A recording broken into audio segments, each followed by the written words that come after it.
I'm just gonna say I'm so fucking glad I texted Boston. Was like, hey, I'm gonna be late because I'm eating. I'm so glad I did that now. Yep. Like, unbelievably glad.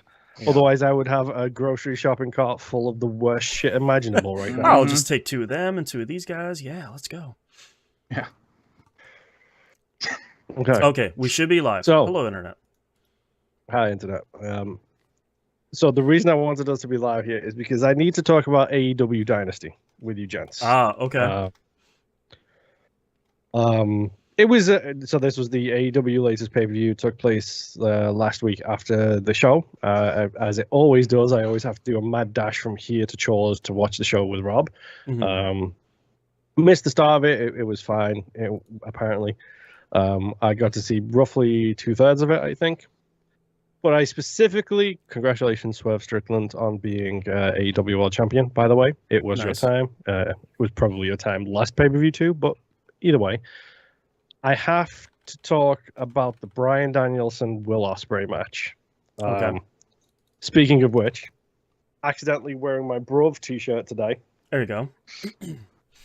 Bruv, because that is... Someone had to persuade him, but Will Ospreay is from England, and he has a verbal tick where he says bruv a lot because it's part of the language, the accent where he's from. Gotcha. So someone had to persuade him to make a bruv t-shirt. So now he has 2. I have both because they're good t-shirts. So I have to talk about this match specifically because it was a great match. 2 genuinely fantastic wrestlers. This match has sparked a week-long conversation between myself and Rob, a friend of the show, about what is the greatest match we have personally seen at the time. Dave Meltzer gave this one 6.5 stars out of 5. That tells you how good the match was. It was a great match. It was backwards and forwards. It's literally a legend against someone who idolized him and everything else. The match had one sour note for me, which is at the end of the match, long story short, Bryan Danielson, otherwise known as Daniel Bryan, you might know him from having to retire from WWE a couple of years ago due to neck issues. He's also the guy in the GIF going, yes, yes, yes. Yes, he's the yes guy. That is him. He had to retire due to neck issues, and the very end of the match, they did an injured neck angle with him. I fucking hate injured neck angles in wrestling. They are not real. If you're gonna do an injury angle, do an arm, do an elbow, do a shoulder, do a knee, do an ankle, do anything that has not legitimately paralyzed or killed people in the industry and put people on the shelf for decades. That's a lot. That's like a line too far. Yes. So the reason I wanted to talk about this, and I don't know if you can pull it up on stream. I'm not potentially. Don't hit play. Yes, but yeah, Boston. Okay. But I tweeted at you guys, at Boston specifically, as soon as the show had finished, I said, hey, you need to remind me to talk about this anime ass stuff, or this anime ass shit on pre-show. Yep. Nobody reminded me. I remember by myself. I'm a good boy. Apologies. So they had this great match. It was backwards and forwards. It was fantastic. It was so on and so forth. The reason I wanted you to bring this up on the stream, Boston, the tweet I sent over to you specifically, is because Nim could see it as well then. Because at the very, very end of the match, they pulled this shonen-ass bullshit anime crap where they're both on the opposite ends of the opposite corners of the ring. They both do their quote-unquote signature thing. Danielson does his yes, and Will Ospreay takes off his elbow pad, and they just run and meet in the middle of the ring and see who wins. It was shonen-ass shit, like from every anime just like you fucking the see. 2 people getting punched at the same time in the cheek, like Goku and Vegeta fighting. Yeah, exactly. Except it was like, who is the best man winning here? So Will Ospreay did. But it was fucking. It was a really great match, and then I could not help but burst out laughing when this happened because I was just like, "Are you like, please nobody sue us serious right now?" Just show the tweet I sent over, dude. Oh well, it's at the end of this clip. You're expecting me to be able to find your tweet in all of the noise that's happening on my Twitter accounts? I mean, that is true. Oh, yeah, I haven't checked my Twitter account in probably over a year now, so if you sent me something... That's a good call. Yeah.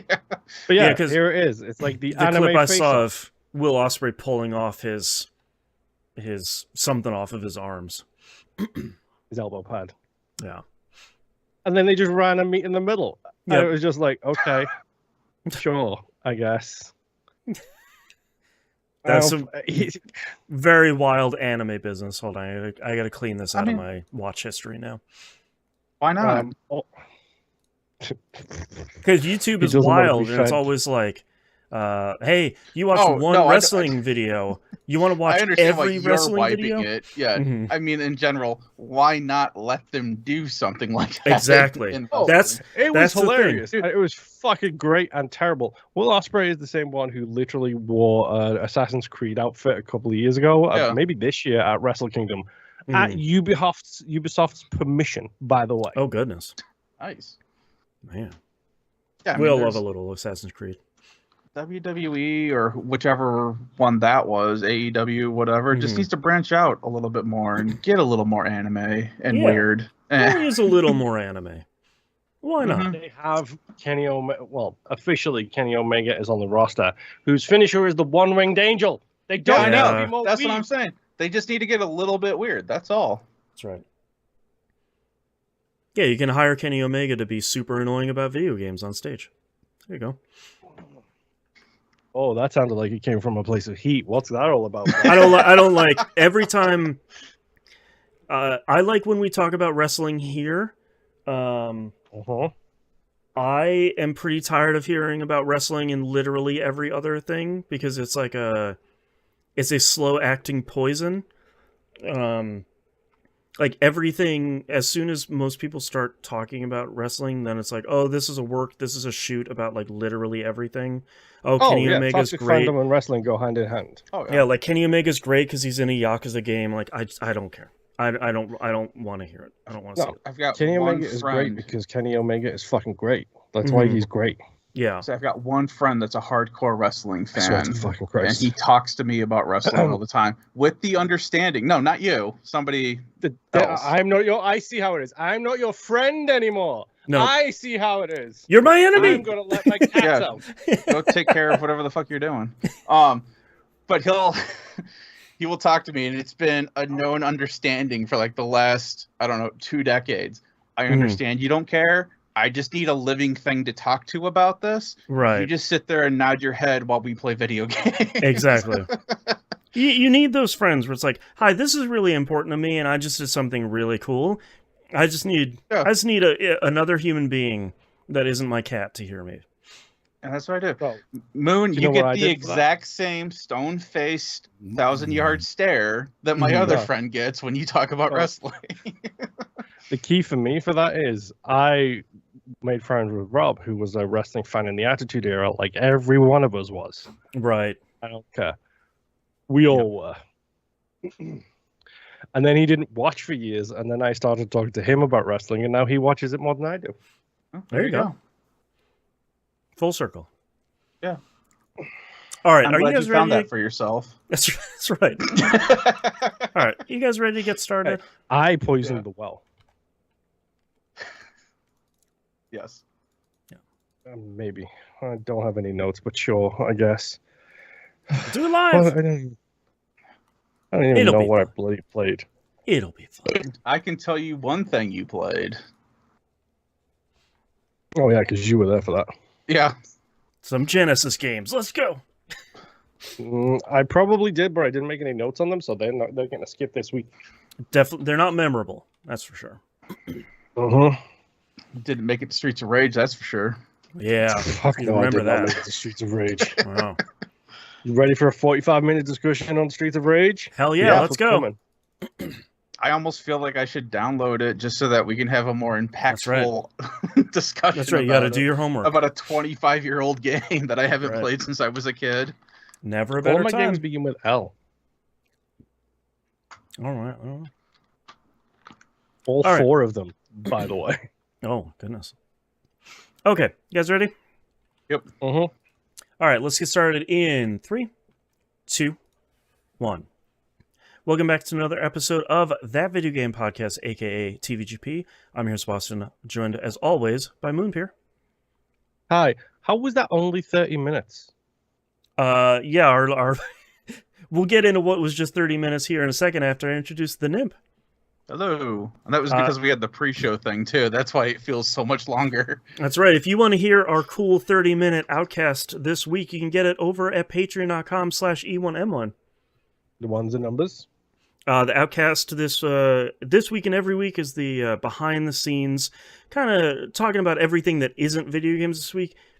Probably had one of the more wild swings of topics here in this week, going from anime wrestling business to food crimes. So if you want to hear some hot food, like Moon said, we're going to bookend this episode with food business. So if you want to get the beginning portion of the food business, you want to get the uncut, uncensored food section. That's right. I was going to say, we went through a literal list. So if that tells you how far the rabbit hole we went. Yeah. You'll enjoy it, I know, as you're probably enjoying every episode of The Outcast.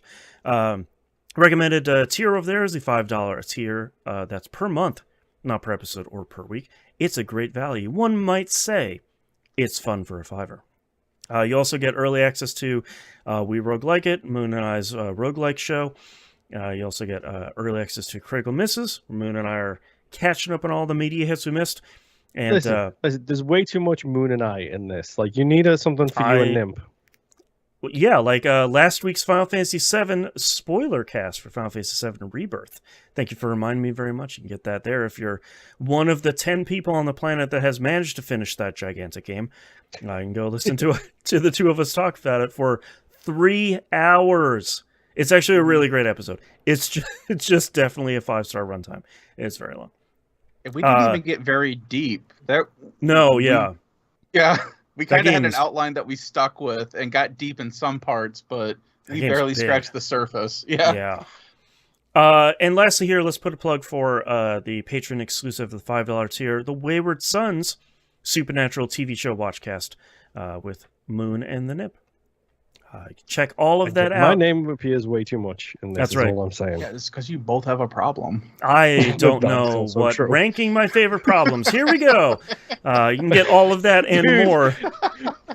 End of your idea. I'm ranking Boston's favorite problems. That's right. Go. Ranking my rankings. Here we go. Get all of that and more. Patreon.com/E1M1. The ones and numbers. I'm trying to clean my glasses at the same time here, so give me some time. That's always the problem. I don't have any more time. I need to stop talking now. Okay, Boston, don't even bother with video for these first two. Oh boy. Okay. I played a little to the left. Again, it has been my I need a break. I need to load something up just to give me a breather kind of game. I have now done 50 daily tidies. Wow. Let me tell you, Boston, if you go back to this game, which I did sincerely hope you do, because someday I think it's still pretty fun. My kid keeps asking to play it, but then she'll there you go. You got no excuse. She'll play one level and just sort of be halfway through a level and be like, yeah, I'm good. She's like, yeah, that's how video games usually go with her. Yeah, wait until you get to chapter 4 or 5, I think it is, where I'm trying to solve some picture puzzle by like sending something through paintings to go into different paintings, to go off a different painting, and I'm stuck. I don't know what I'm supposed to do next. Goodness. But it's been my go-to, like, 2-minute, take a breather kind of thing. Played Lethal Company on Friday, obviously. Chaos and shenanigans happened. The game has updated. There is new monsters. There is a new planet. I love one of the new monsters. I don't want to spoil it, but I really love him. That's so good. I know Hold on. It's the guy with the broom. Okay, so we haven't seen it yet. Okay. No, because we were... I was the only one that read the patch notes for the update before we started playing. Because when we started, I was like, oh, hey, did you guys know about the update? And everyone's like, no. So I start, going through some of the stuff. And then as we were playing for like the next 4 hours, something random would happen. You'd be like, oh yeah, they added that to the game, or oh yeah, this is different now, or and then after a while, I just kind of got quiet because I was like, I'm becoming that person, that annoying friend. Well, if you had read the patch notes, yeah, it had been a while since a patch, and it's nice to see the developer kind of continuing to support it. Because I think a lot of people just Brand New Moon as well is like really solid. Like New Moon, new monsters. It came up with saying basically if you hadn't played a certain save file within a certain amount of time, it would basically be corrupt. You couldn't play it because of the upgrade. It's still early access, so like that's not too surprising.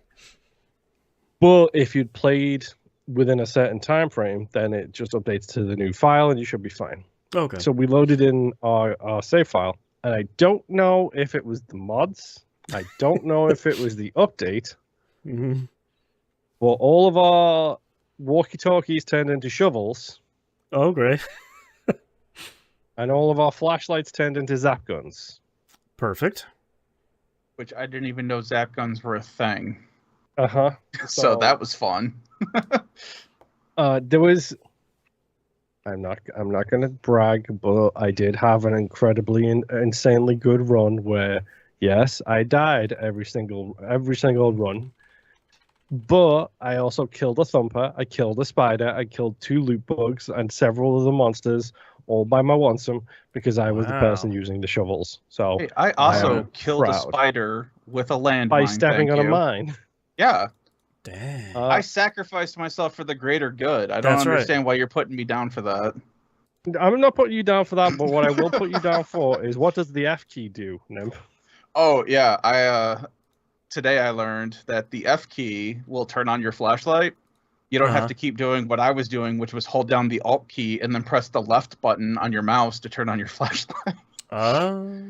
Which that apparently, I wasn't the only one who had their mind blown that there was a different way to turn on the flashlight. Because apparently you all knew about the F key, but Rob didn't know about holding down Alt and doing the flashlight. Right, I didn't know about the Alt. He knew about it. He was just shocked that you'd been doing that the whole time. Right. Press F to flashlight, bro. Like, it's right there. That's right. It's right there in the UI. I found that out because I was trying to...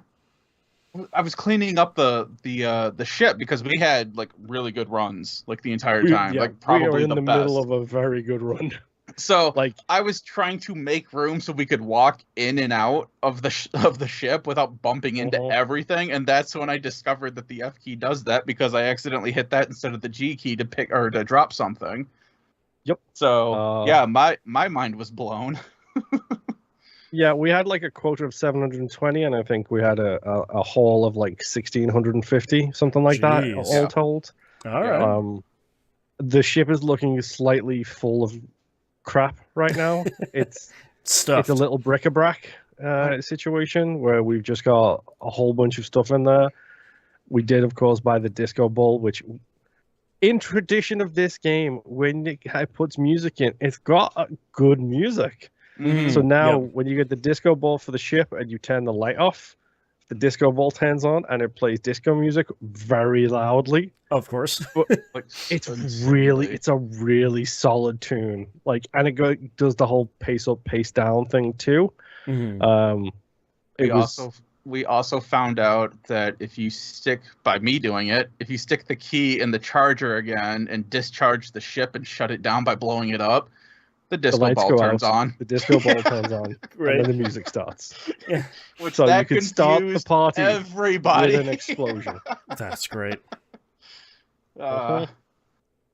It's the game is so dumb, and I love it, and it's so stupid. I'm glad I took the break. If I'm honest, like I'm still exhausted and still too much stuff going on, but I'm glad I took the break. Let's see. My next game, Loop Hero. Mm-hmm. Boston. Yeah.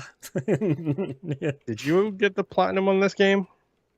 I don't think it's on PlayStation platforms yet. You hope. You hope as you Google it and hope. I am going to be Googling it here in a second. No, I don't. When I played on Xbox, I don't think I got the full 1,000. Okay. I looked at it, though. That's a good news. It's on Switch. It's not on PC. Not on PlayStation yet. It looks like. It's on PC. I'm free. That's where I played it. So there's an achievement for killing every boss 3 times, right? Yeah. You kill the boss. You get the achievement for killing them once. You unlock all their stuffs. Exactly. You unlock all of the skills that you can unlock by defeating that boss. I defeated the final boss yesterday for the 3rd time. Oh, nice. Dang. Good job. And did not get an achievement. Great. Good, great, grand.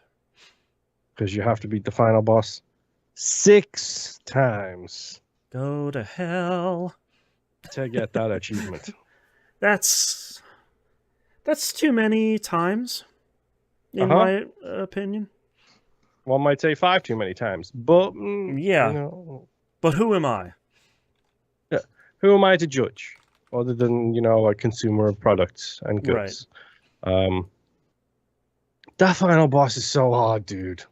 Like it's real rough, man. Like, why levels of hard? Yeah. Even with like a fully kitted out camp and like everything is min-maxed, that's I have rough. 4 guard towers, all at level 6. I have my graveyard is at level 5, which means I resurrect for the first time for free for 95% health. I have everything I can upgraded except for the mud huts, which I know are important because they increase your supply, which increases the amount of additional like behind the scenes perks that you can put on your characters. I know, I'm working on them. It's still so hard. It's really rough, man. Like, real kind of debug move to like put that behind 6 times you have to kill him. Like, I think I did him again this morning. Yes, I did do it again this morning because that's 4 times now. Okay. I have killed the boss. And then I just kept going on the loops when I beat him because unlike the other maps, his map has unlimited resources. So you can just keep doing that loop and gathering all the resources. So there is at least one pretty large benefit. There's a couple because you also get like I think it's 160% bonus or 100% bonus resources. Oh, that's right. So when you get rid of 1 card, you get 2 of the material for getting rid of that card. When you pick up a stick, you get 2 sticks. Right. And you can take it.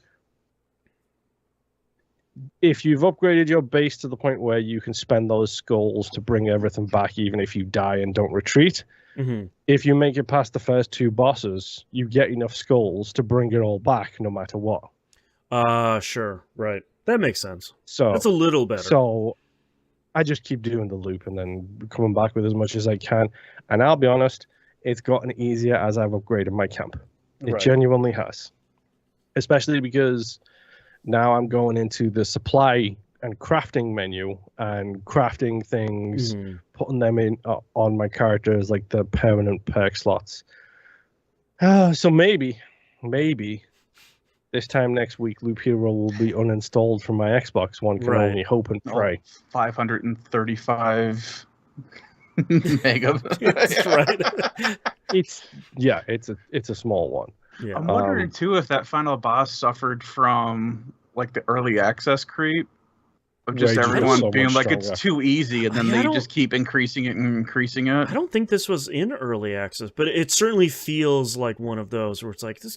I've been playing this game for 400 hours in version 0.3, and like this game's too easy. It's like, oh, let's keep ratcheting this up. Let's go. But I think that's the thing is I think that final boss is doable.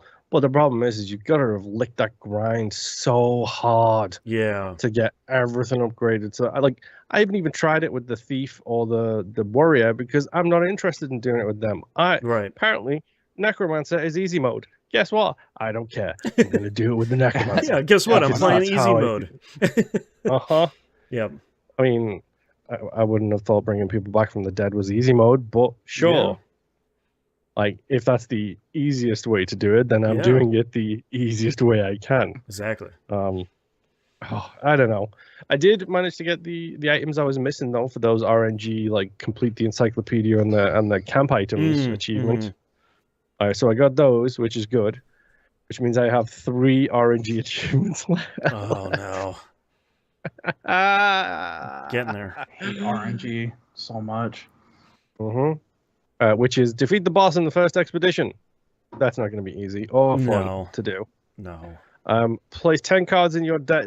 Place 10 cards you didn't have in your deck. Right. Which involves creating a lot of the wastelands, the graveyards, the bloody graveyards, and the bookeries, and then a whole bunch of things around that. Yeah. It's a lot of board manipulation. That'll be kind of fun. Whatever. Yeah, I'm looking forward to seeing that because that one has legitimate guides, whereas the final boss one is like, good luck! Yeah, grind like crazy. Best of luck. And the other one is the get 10 orange items in exchange for trophies at the camp, which is... okay. Yeah. Yeah. That's just horrific RNG. Fantastic. Yeah. That'll just be a long run. Yeah, eventually. Whatever. Loop Hero is fun. I like the music, but oh boy, do I like listening to podcasts more when I'm doing this. Yeah, I was gonna say, at least it's not something that needs your completely 100%. Undivided attention. Right. At this point, like, I'm comfortable enough where I can literally let whoever I'm playing as do a full loop while I'm doing something else. Yeah. And then look at it when it stops and be like, okay, build this, equip this, go on your next loop while I continue to do stuff. Yeah, exactly. Especially depending on your run, it's like there's nothing you can do about it if you're screwed or if you're good. So. Yeah. So the run I had today where I beat the final boss was hilarious because I don't know what it is. I've been struggling with skeletons and vampires, specifically not near the home base. So 3 skeletons, 1 vampire. For whatever reason, with this specific, like the final boss, I've been having issues with that particular loadout. Not where they'll kill me, although in 2 instances they did. But for whatever reason, it's just the fight seems to take forever. And because it takes forever, everything else on the map repopulates while I'm in the middle of this fight. Well, I got into a fight on the run I just beat, where I was just letting him do the loop, and I looked, and I was fighting a ghost of a ghost, which is when you kill a ghost and it comes back as a ghost of a ghost. Oh, those are really rough. Yeah. So I had like 7 skeletons available to me at the time, because part of that run I'd also unlocked the Arsenal card, so I had the extra slot, so I had extra skeletons, so I had 7 skeletons available to me. Nice. My attack speed was through the roof, so I was just constantly summoning skeletons. So I left. I went and put my laundry in the washing machine. I went and did something else, and I came back in, and I'm still fighting the ghost of a ghost. Oh no! So then I left, and I went and did something else, and I came back in, and I'm still fighting the ghost of a ghost. So I just stood still. I watched for a couple of moments. I was like, "What is going on in this fight? I just don't understand what's going on." So I just looked. And the ghost of a ghost would go down to about half health. Then all of my skeletons would start to die and then start to repopulate. And while they were getting resummoned, the ghost of a ghost health would still go back to full health again. Oh, sure. Jeez. And then it would just like tap away, but not enough DPS to get rid of the health. It would just stay there until it slowly worked its way down. And then my skeletons died, and then it went all the way back up again. And then it tapped again. I was like... Okay, so I left it for like 15 minutes. Yeah, where's this gonna go? And they were still fighting with each other. The longest stalemate. That's incredible. And I was like, I hope I can escape from this fight without having to like exit out the game. That was my question of like, what do you do now? If you hit the Y button, you can literally just choose to escape in the middle of the combat. It's absolutely fine. Okay. So I escaped, and after I escaped, I got the credits because I'd beaten the last boss. So I ran away from that bottle to get end credits. Oh, incredible. It's amazing. You had more issues with just a common enemy than you did the final boss. Right. That Ghost of a Ghost is not a common enemy, dude. The thing about Ghost of a Ghost and then the unit after that is they get Primer. The primer. They get exponentially stronger each time the ghost spawns a ghost of a ghost. So like it's one of those things where it's like, yeah, I fought a ghost and it died, and then the ghost comes back and you're like, oh god, okay, here we go. And then you beat it, and you're like, please don't. Oh no, here we go. All right, now we're in for like a mini boss fight here. The primer on its 6th turn, if you haven't killed it by its 6th turn, will kill you in one hit. Like that's what the primer does. Like it is rough. Insane. But the primer is how you get additional cards that don't appear in your inventory. Right. Specifically for that achievement I mentioned where you put down 10 cards you didn't start with. Right. Yay. I have to specifically build a run to fight those, which is just that's going to be cool. Cool. Absolutely fine. Loop Hero is great. I absolutely despise it right now. Yeah. It's Game of the year. It sucks. Yes. Hey, we could say that about a lot of our games of the year. Yeah, that's fair. My final game this week is Lies of P. So, speaking of game of the year, it sucks.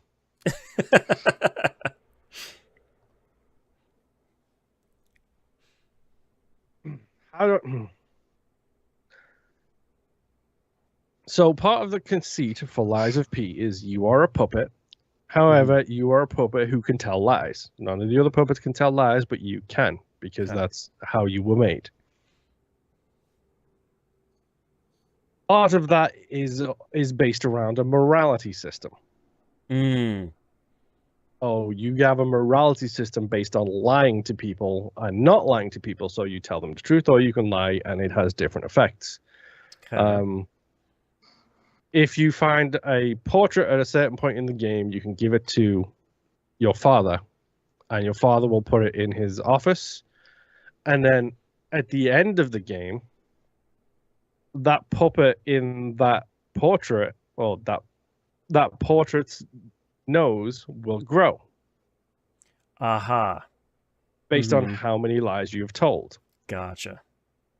And if you have done enough to prove that you are A, human, by lying. B, by lying, and B, told enough lies, but also you can get humanity in other ways, and told enough lies, that thing that comes out of the portrait is a weapon called the Golden Lie. Okay. In my playthrough to beat the game, I told one not enough lie to get the Golden Lie. So I didn't get the achievement for getting all of the special weapons. That sucks. Oh, no. I am one weapon short of the achievement to get all of the special weapons. That's rough. Thankfully, there's New Game Plus. I'll have to do a New Game Plus anyway, because there is also a bad ending, which you get by not telling lies. Yep.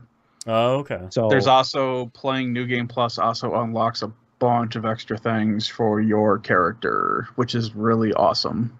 Oh, interesting. So I am currently in New Game Plus. I did finally beat the Nameless Puppet, which is the true end boss of the game. Okay. That boss can go straight die in a fire, as far as I'm concerned. But its weapon is pretty cool when you have it. Not as cool as his, but yes. What is it? It's something. It's the scissors. Yeah, it's something strings though, isn't it? Oh, probably. I don't remember the name. Yeah. But that boss asks you to do things that none of the rest of the game has asked you to do. Okay.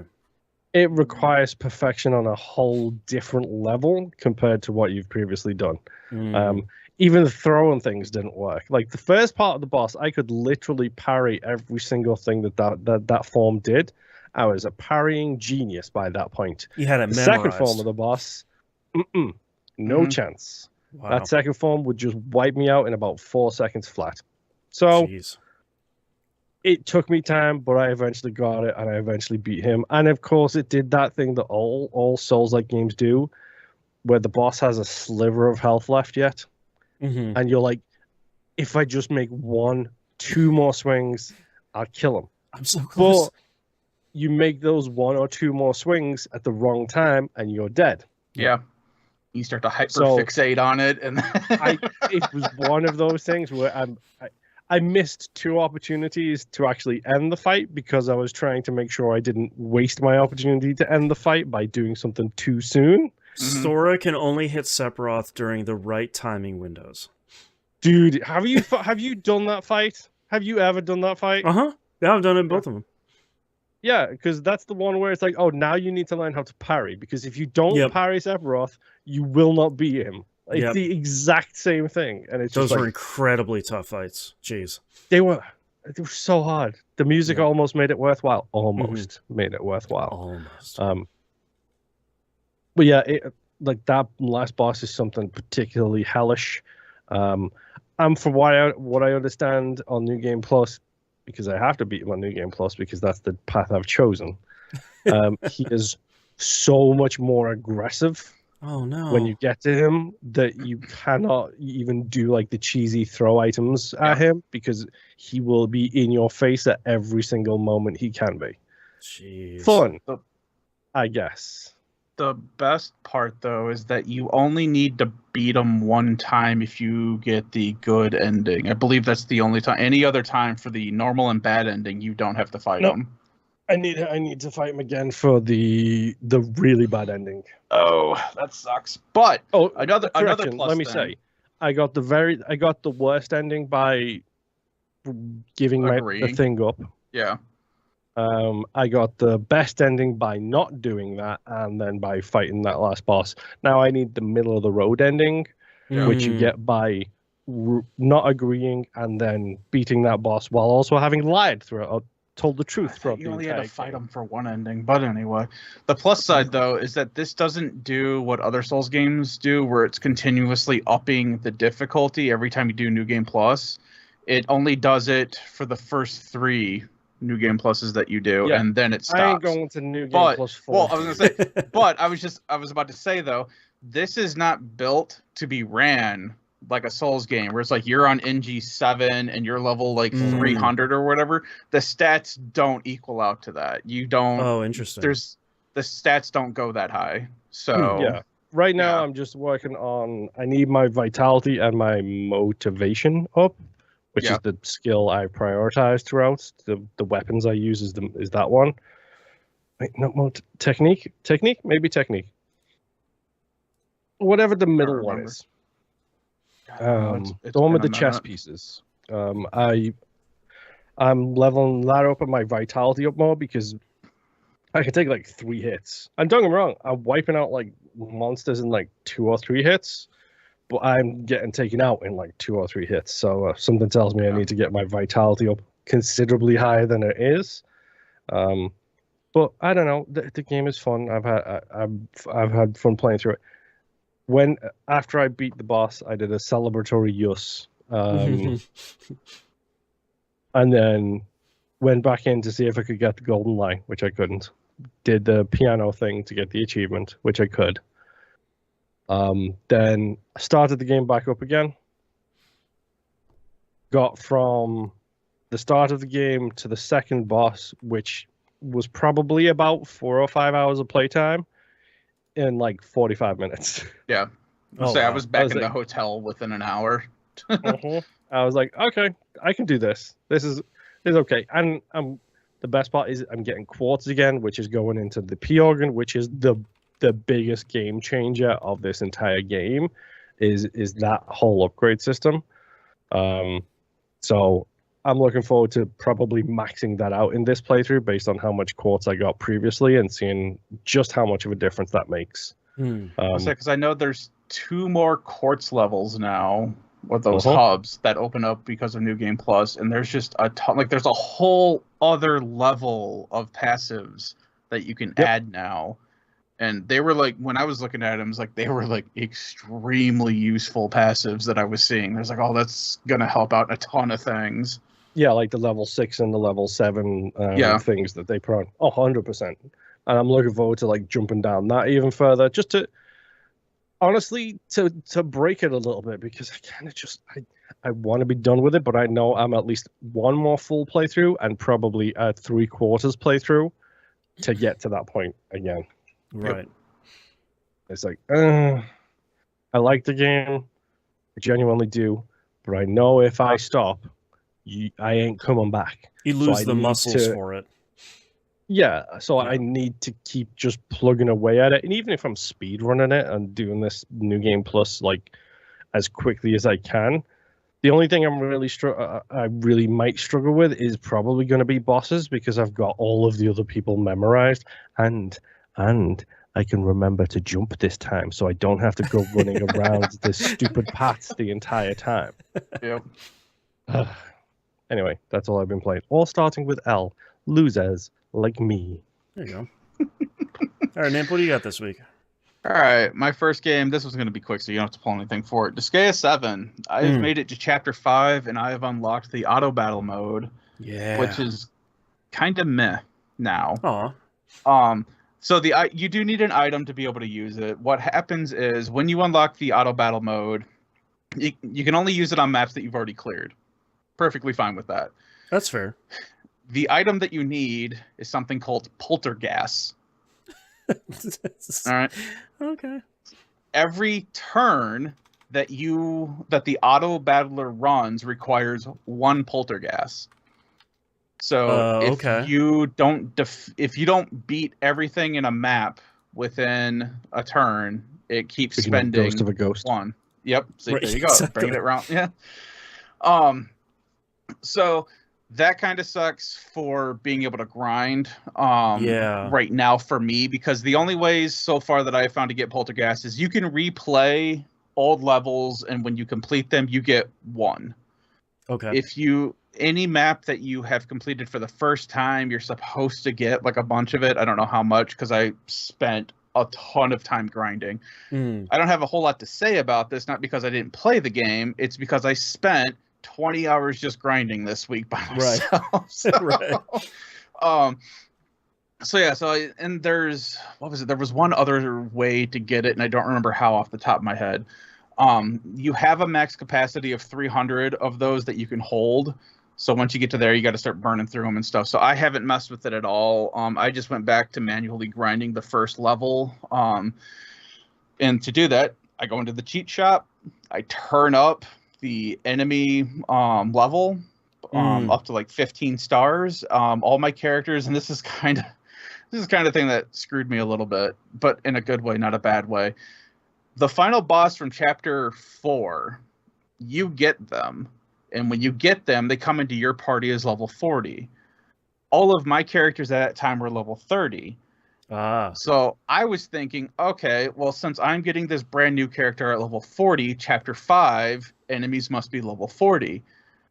So like I said, 20 hours later, grinding each individual character and prepping. I don't know why I do this. Like, it just...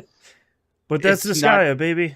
Yeah, it's like I sat there and then just realized, oh, this is all I have to talk about this week. I have more. But like for up until Wednesday, Thursday, this was all I had to talk about, was how I was just grinding characters all week. So I grinded them all up to 45. Bring back down the enemy levels, go into Chapter 5, all the enemies were level 22. Well, all right. So now I'm just walking through Chapter 5 because I had assumed that everything was going to be 40. So I was like, I'll just do 45 for everybody that I'm using, and then I'll go from there and I'll adjust as needed. Yeah. Oh boy. So that's what I'm doing now, is I'm just working through my way through that. Chapter 5 is you are basically in a casino area because you're out of money now, because everyone spends too much money. And you're there to gamble to get a bunch of money. And it goes about the way it goes for anybody who ever goes to gamble. Right. Yes, Disgaea 7 is still pretty fun. Nice. And hopefully next time I'll have more to talk about than me just grinding. Tuesday night, Pharaoh and I played Remnant. I was telling her when we started, it's like, I know that we're towards the end, but I don't know how far. My guess is like we've got like another day or two, or another Tuesday or 2 Tuesdays before we finally beat the game. Mm-hmm. And looking up guides, and I was telling them this too, looking up guides for this game is such a pain to figure out where you're at. They're all the guides are just, hey, these are the bosses, these are how you fight them. Right. I don't want to know that right now. I want to know the areas, like how many areas you're looking through. Right. And I understand that they're all randomly generated. That's fine. I don't need a walkthrough for the area. I just need to know, oh, okay, you're in the forest area, or you're in the desert area, whatever. The third of 7 areas. Yeah. Yeah. So I was just sitting there saying, okay, probably 2 more. We get to a point where we get a key, and I'm like, oh no, we are beating this tonight. Yeah, we're there. Yeah. And then sure enough, the next thing we do, we find a prisoner, and it's off to the final boss.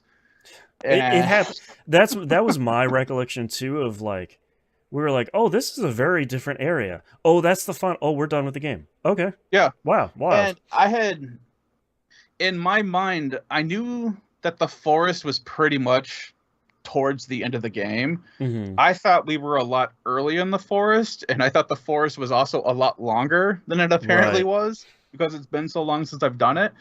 But yeah, once you find the prisoner, it's pretty much you go to this next area, and then you just follow these tunnels to the final boss. Yeah. The final boss fight happens. I forgot there's 2 phases. First phase, I was walking Pharaoh through. It was pretty simple. It wasn't an issue. Pretty straightforward. Second phase, I knew there was a trick, but I'd completely forgotten what the trick was. So for anyone that hasn't played it, there's like, I don't want to spoil what it is, but there's like an MMO style mechanic to it. Like you have to do a thing to do another thing to damage the boss. And it isn't readily, once you figure it out, you're like, oh yes, okay, that makes sense. And the more things that you do, the more kind of like damage stacks you have, and you can do more damage faster to the boss. But there's nothing indicating that something has changed, right? Unless you're paying attention to your damage, which was what was keying me into remembering what was happening, because I was doing something that Pharaoh wasn't. And then we were talking about like the amount of damage we were doing. I'm like, well, I'm sitting here doing like 2,000, 5,000 if I get a crit, and it's like we're doing like negligible points of damage. It's like a to pixel. This thing. Yeah.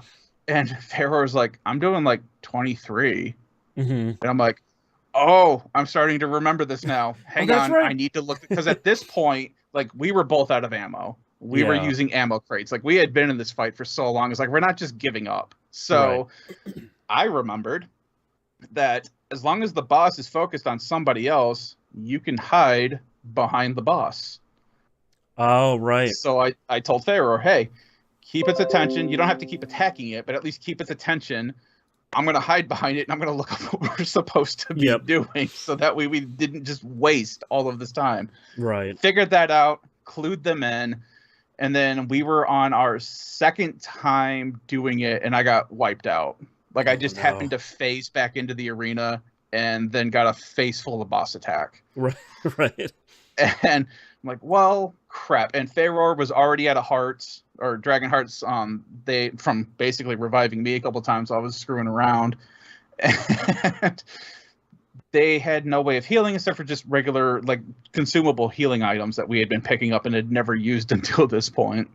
So she is staying alive, and I'm already sitting here planning. It's like, okay, if you die, don't worry about it. This is what we can do. We can change our equipment to this, this, and this. And now that we know what to do, it'll make this whole thing a lot easier. Exactly. And just as I was starting to complain about, I wish when I was spectating, I can see the boss's health, Pharaoh's like, what health? And then, boom, cutscene. Incredibly cool. Yeah, so... That's a cool boss fight. It is. We are playing the DLC. What was it? Subject 2932, 2923. Yeah. This one apparently has the true ending for it, and DLC is roughly 4 hours long. It's $10, but because we own the game through Game Pass, we have it for like $8 on sale. Oh, nice. So I picked that up there. We already had it, and we started playing that, which looks like some weird, creepy Halloween thing. Like, goodness. Yeah, it would fit right at home. With Moon, what's that game that you guys used to play, that horror game all the time? Dead by Daylight? Dead by Daylight. There you go. Yeah. The only horror game you used to play all the time. Dude, it could... Yeah, because I never used to play Left 4 Dead on a frequent basis. I've never played Dying Light on a frequent basis. Yeah, there you go. It looks like something straight out of that. Like, there's fog, there's dead trees everywhere. Like, it's hard to see kind of thing. So we're exploring that right now. So...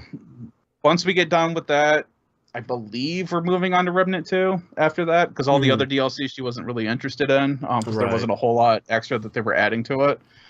So that'll be cool. But yeah, Remnant that game's cool. It is still a great game, and I really love playing it. Yeah. My next game is Helldivers 2, because of course it is. This is the 15 to 20 minute long, I need to do a thing, and blah, blah, blah. We had a new major order this week that we needed to liberate one of two planets, and that'll unlock a new thing for us to get. If we do one planet, there was just like a new fortification stratagem that we can unlock. If we do another one, we get a new rocket launcher that we can unlock. The community decided to go for the rocket launcher, so that one has been cleared first. Everyone kind of moved on to the second planet. I don't think it specifically said in the major order that the first one that we complete is going to be the one that we get, kind of thing. Oh, sure. But there's, as of just before we started recording, there was still 15 hours left on the major order. So I know everyone kind of switched over to the other planet just to see if we still get something out of it. But the new weapon that we've unlocked is the airburst rocket launcher. Ooh. And let me tell you, nobody knows how to use this thing, because I have been killed so many times by this rocket launcher. Right. The idea behind this thing is that it is meant to take out like medium-sized enemies. And it's this giant like lance-looking thing that you're shooting out. And it acts like a proximity mine. When it senses an enemy, it explodes. And then a bunch of tiny missiles come out of it and home in, around the area and blow it up. Oh, my. So that's great when you're shooting something at distance. Not great when you're being overrun at the extraction and somebody's like, oh, I'm going to clear the enemies with this rocket launcher, and then proceeds to kill everybody at extraction. No, you fool. So it's one of those things that people are getting used to it, because I think Thursday was when we could start playing around with it to see if it was worth getting. And now it's officially unlocked, so you can buy it, so that way you have it. I don't know. I couldn't find anything online if it was locked behind a level or not. So it may be something that anyone can purchase as soon as you get to that point. But yeah, it's still more Helldivers. I'm still enjoying it. I had to report 2 people for cheating, and not like kind of cheating. I mean, like, one guy was just throwing grenades, like just spamming forever. them. Yeah. Right. And at first, when it started happening, it was like, well, maybe, because the new War banner had dropped. I'm like, well, maybe there's something in there. Sure, yeah. Maybe they're doing something that I'm just not understanding. A new piece of armor that lets you throw they got like a ton. some synergy going or something. So then I started, whenever we would split up, I started buddying with that one. And then I'm saying, no, this guy is just throwing. He's not even using any other weapon. It's just grenades all day long with this guy. So I'm like, I bet you, if this guy is PC, I am reporting them. And sure enough, we got out, PC player reported. Yep. The next match that I did, completely different group. this guy is using, and I say guy is just a general term, is using the expendable rocket launcher like it's a machine gun. just like yeah, it's a hail of missiles. I'm not exaggerating. Getting shot down. Like, that person is cheating. For and if sure. they're PC, I am reporting them. Sure enough, PC reported. So, that's wild. So we're starting to get those in now, which I don't have an issue with it, because it's like, this isn't Call of Duty. Like, I'm not getting auto-botted or anything like that. My problem becomes, well, in this instance, you weren't using it against me. How do I know you're not doing it anywhere else against other people and just making it a general displeasure for everybody? Right. Because, I thought it was funny. But if you were using that on me the entire time because you were bored, right? No. So, whatever.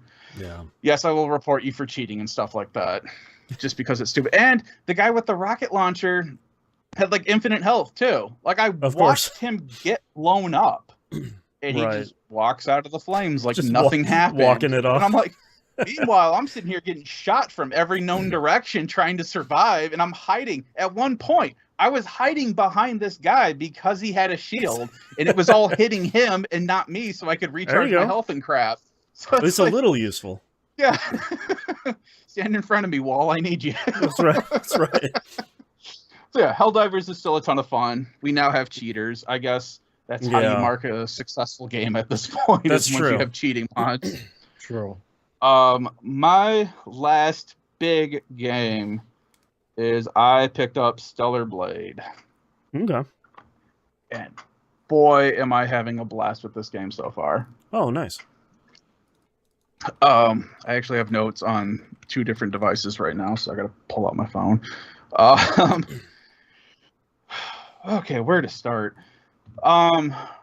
Demo, if you played the demo, you can move your save file over so that way you can pick up where you beat the last boss in the demo. I did not do that because it had been long enough, and I'm like, I'm gonna be rusty on the controls. I might as well just replay the beginning again. Whatever. Mm-hmm. You don't get any items or anything like that for playing the demo beforehand. So at this point, since the game is out, like, you don't need to play, unless you just want to check it out to see if it's for you. You don't need to play the demo for anything. You're not missing items or anything like that. This pretty much kind of picks up where there's spaceships coming back to Earth. They get blown up, and you are playing as Eve, who is there to kill these weird beasts that are there. And that's about all the story I have so far. Okay. When you sit at a campsite, you do get some talking with Adam, who is an individual who saved you, because in the beginning, basically the mission goes sideways, and you're the only survivor out of like the entire group. Mm-hmm. He ends up saving you, so you get a little bit of backstory with him whenever you go to a new encampment, which is basically a bonfire. You'll get a little bit here and there, but not a whole lot to really fill you in. Where you get a lot of the story is like the notes and stuff that you pick up off of like human remains that you find throughout the game so far. Okay. It's kind of, people are throwing out like a bunch of stuff where they're like, this is a Souls game. It's not really. It's more like Bayonetta. It's not really. It's like Devil May Cry. It's not really. I'll put it as it's an action game. It's not exactly one thing or another. It's just an action game. Yeah. It has elements of other games. Like, I actually have a list here. It's like things, how it's like a Souls game. You have encampments, and there's 2 different versions. There's usually a shop, a place for you to turn in your SP so that you can buy skills, and a place to sit down and rest to regain your health. There's a bigger encampment, which basically has like a 3D printer in it where you can create and upgrade your weapons and create new outfits and items and stuff like that. You have a rechargeable tumbler, which is basically your Estus flask. You get 3 of those to start with. Every time you rest at a camp, those refill. You have consumable items that you can use for health, and like throwables, like grenades and stuff like that as well. Resting at camps resets enemies and your health. And, you know, your reusable, your tumbler thing, it resets your items. Any items that you pick up in the world, if your inventory's full, it just goes right into your bag. That's so. And then once you get to an encampment, you can open up your bag and it just autofills it as you use it. You don't even have to worry about it. Spend SP at camps. How it's not like a Souls game. There is no penalty if you die. Oh, okay. You're not running back to re-earn your percentage before you get an SP point. It's not just doing a corpse run to get your souls that you dropped. If you die, it just starts you right back at the last encampment that you rested at, and then you just go from there. All the enemies reset. Okay. There's no stamina management. There's no stamina bar. Okay. There is Eve does start out with just a 3-hit combo. And that's pretty much the end of it. And eventually you can upgrade it so that you get like a 4 and a 5 kind of thing. But there are different combos you can do. But yeah, there's not a stamina thing that you have to worry about.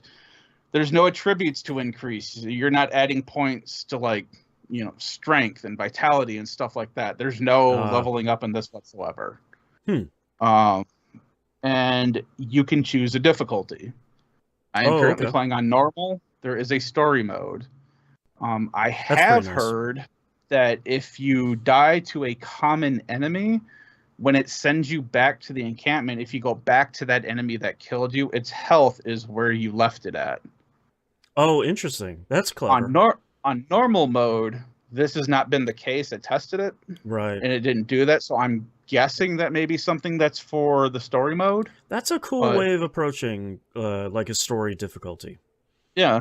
So it's kind of a mixed bag of everything. It's not It's not a Souls-like, but it kind of has the difficulty in normal mode of a Souls-like.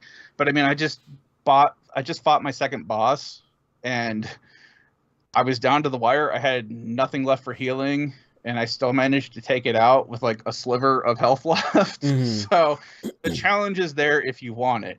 If you just want an action game without that kind of challenge, pop it into story mode, and you'll probably be good to go from there. Yeah, it seems like it's really like an action hack and slash. You're not fighting a ton of enemies at once, but then it's all kind of a little Souls-like inspired. There are areas where there are, like, I think at most, there's been like 5 enemies that'll come at you, but they're usually like the smaller enemies. They're not like the medium-sized or bigger enemies. There is dodging, there is blocking, there is perfect blocking and perfect dodging, and different things like that. Those are some of the skills that you can unlock. When you're blocking, that opens up like a whole other window, so that way you can tap any of the face buttons and you perform a skill kind of thing. So it's just a bunch of action game stuff, I would say. But it's been really fun to play. A bunch of my I have notes all over the place. Like, your hair ornament that the character has is not only your weapon, it's also a tool that you can use for like ziplining. There aren't a whole lot of ziplines. I've only used it once, where I was going up an elevator shaft and she just plucks it out of her hair and attaches it to the cable and just rides up. So it's like, that's fun. All right, cool. The campfire, resting in a campfire so far is the only way to save your game.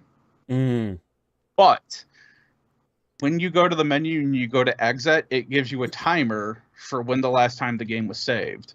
I like more games are doing that, where it's like, last time you saved was 7 minutes ago. It's like, geez, all right, hold on. So at that point, you'd be like, all right, let me go find a camp to go sit down at, and then reset that. Right. So yeah, it's been very helpful for a lot of that. The enemies in this game so far all look and feel like they're from Scarlet Nexus and Code Vein. Right. In fact, I've been getting like a lot more Scarlet Nexus feelings as I continue to play this game, which has been really awesome. Especially with the encampment, because you get like this weird like nano mesh umbrella thing that opens up on the bigger one. Ooh. And it just looks like something that would have been in Scarlet Nexus for like your resting point in a map. The music in this game, apparently, and I haven't been able to find anything besides hearing people say it, but I haven't found anything concrete. Apparently the composer from Nier is also a composer for this game as well. Oh, interesting. So that's why a lot of people are like, the music sounds a lot like Nier, and it's like, well, it's because it's the same person. Everyone's like, okay, yes, this is good. That'll do it. Speaking of the Nier connection, Yoko Taro has talked to the director, Mr. Kim, from Shift, which Shift is a Korean company. Mm-hmm. And apparently Yoko Taro really loves this game. I have heard that, yeah.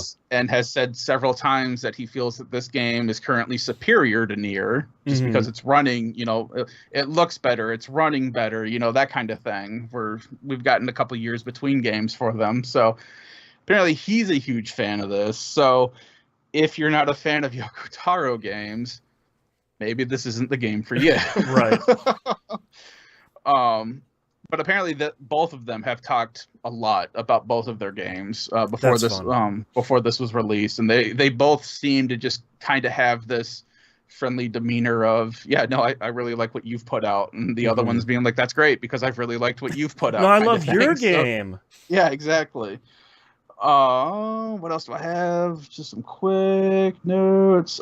With the music, while you're running around in the world, you've got the slow, serene thing of it just kind of playing lightly in the background. But then like Final Fantasy Rebirth, how we were talking about with that, the music will pick up as soon as you go into combat. Mm-hmm. But it'll be the same track. It just ups the tempo and the sound. The music volume actually kind of goes up a little bit. So now you've got that for combat music. And once you're out of combat, it slowly goes back down to just the slow, serene tempo of just exploring. That's nice. So that's been really cool and nice. But yeah, it's just, I've been having a lot of fun with this game. There's been a lot of debate because it's a female character who's designed to be super sex appeal and showy and all this. And there was a day one patch that was put out that changed. It added New Game Plus. Oh, nice. It changed, I don't know how, but they were talking about how they just tightened up like the combat performance a little bit. I had seen a lot of people say when the game came out, there seemed to be a bug where if your PS5, for some setups, if it had HDCP turned on, there was some input delay. A little bit of a lag or something. Yeah. And apparently nothing that major, patch, but it was like big enough for noticeable. some people, but a lot of people didn't notice. But seems like that they patched it very, very, very quickly, and it seems like that patch solved that problem. Yeah. The two big, if you believe the internet, big controversial changes. Mm-hmm. One being, there is a costume that you can get that I believe was called like the Holiday Bunny costume or whatever. Mm-hmm. They quote unquote censored it. Yep. They added a piece of fabric to the front, and I'm talking like the tiniest piece of fabric. Instead of seeing full on cleavage, they just added like a piece of like black, like see-through velvet there. Like, it's the same thing we just saw with Final Fantasy VII Rebirth, where it's like, you gave Tifa another undershirt. It's like, please, just find something better to do with your time. Meanwhile, on that exact same costume, you can see all the ample side cleavage you could ever want to enjoy. Right. Like, they didn't fully change the costume, and this is one of those things that the director came out and said this was initially supposed to be the final view, whatever, of what this costume was supposed to look like. So it was always intended to be this way. Right. It just released beforehand without that. Yeah, they like accidentally released an early version in the final game rather than... Sure, that makes sense. The other thing, too, that I want to point out is that this is the only costume that got changed. In this video that Boston is playing right now, they do not have an exosuit on, so you have on what's called the skin suit. It basically looks like she's running around naked. Right. That is exactly the same as it was before. Like, people are losing their minds over, like, the tiniest bit of the cloth ever being added to a video game. It is the dumbest thing ever. It's pretty sad. No, they're using it to create false outrage to push a narrative that they want to push. Oh, yeah. Exactly. Because also, too... there is no difference between the costumes themselves. They are just for you to play dress up with. Oh, they're just cosmetic stuff? Yeah, they don't add anything more. However, if you play in the skin suit, like in the video, what happens is you have like this little shield that does damage reduction. Mm-hmm. And I won't get into this whole thing because I don't want to explain it right now. But basically... if you are wearing any of the costumes, that shield is active. When you are in the skin suit, you no longer have that shield. So you are just taking direct damage. Okay, so it's like a more difficult mode. It's kind of like like playing it on extra hard mode, kind of. Okay, that's interesting. So that's there if you want to do that. Obviously, it looks more. If you're not into TNA, it looks more like that. If you're not into TNA, this is not the game for you. Yeah. The other controversial thing was that there is a store in this game just called R. This is because I don't know the person who owns the store. Their name starts with R, so they just called it the R store. Yeah, I don't remember what the character's name starts with. Yeah, or what their name is. I mean, there is a graphic that they have that is just like a graffiti spray paint that just says hard. All right, that just shows up randomly throughout the game. In a couple instances, this graffiti pic, it says hard, it says R store, and people in America had huge issues about it. And I'm not calling out anybody right now. However, because they're Korean, they did not understand the dual meaning that this could have. They thankfully put out a statement very quickly that was like, okay, we absolutely did not understand this is a thing. We're going to patch this very quickly. And they patched it within like a day or two. It was in the day one patch. It was the same day the game released. And it was like one of those things where it's like somebody from America had to explain to that studio, hey, in America, and then this is what this could mean. No, okay, we're going to change that. Be right back. So they changed it. Yeah. People on the internet, again, crying bloody murder about censorship. Right. Meanwhile, the people that are crying bloody murder about it can't even agree about which one is offensive. Is it the hard R referring to people of color, or is it the hard R referring to people with developmental? Right. What are you mad about specifically? Yes. That same group is split between those two camps, and they can't agree. So it's just a made-up thing because we live in America. Here we are. Right. So yes, that has been patched so that way that does not show next to any of the store signs in the game. Which, I'm glad they fixed that. Good on them. I'm glad they fixed that quickly because it is a concern, and I'm glad they were just like, oh, we had no idea. Okay, we're gonna fix it real quick. Yeah. One of the things that was also pointed out was that if you own the physical copy and you have an issue with this piece of fabric being added to one of the costumes, don't update the game. Oh, that's true. Yeah, you could just not patch it. Yeah, good. That's a good point. The other thing it locks you out of is that this game did not come with New Game Plus from the start. This patch adds New Game Plus. So, if you wanted that or not, there it is. Sure. My game updated. I don't have any issue with it. I don't care. I'm still having, even with this weird controversy and even talking with a couple of people about it, because I wasn't even fully understanding what the issues were and trying to get it out of the internet of why are you guys mad about this update? I'm really mad. You don't know? I'm not going to explain it to you. Yeah. Dude, I had one in one community, not our own, I was even asking, it's like, okay, what is the issue that you are all having What's with the this? core problem?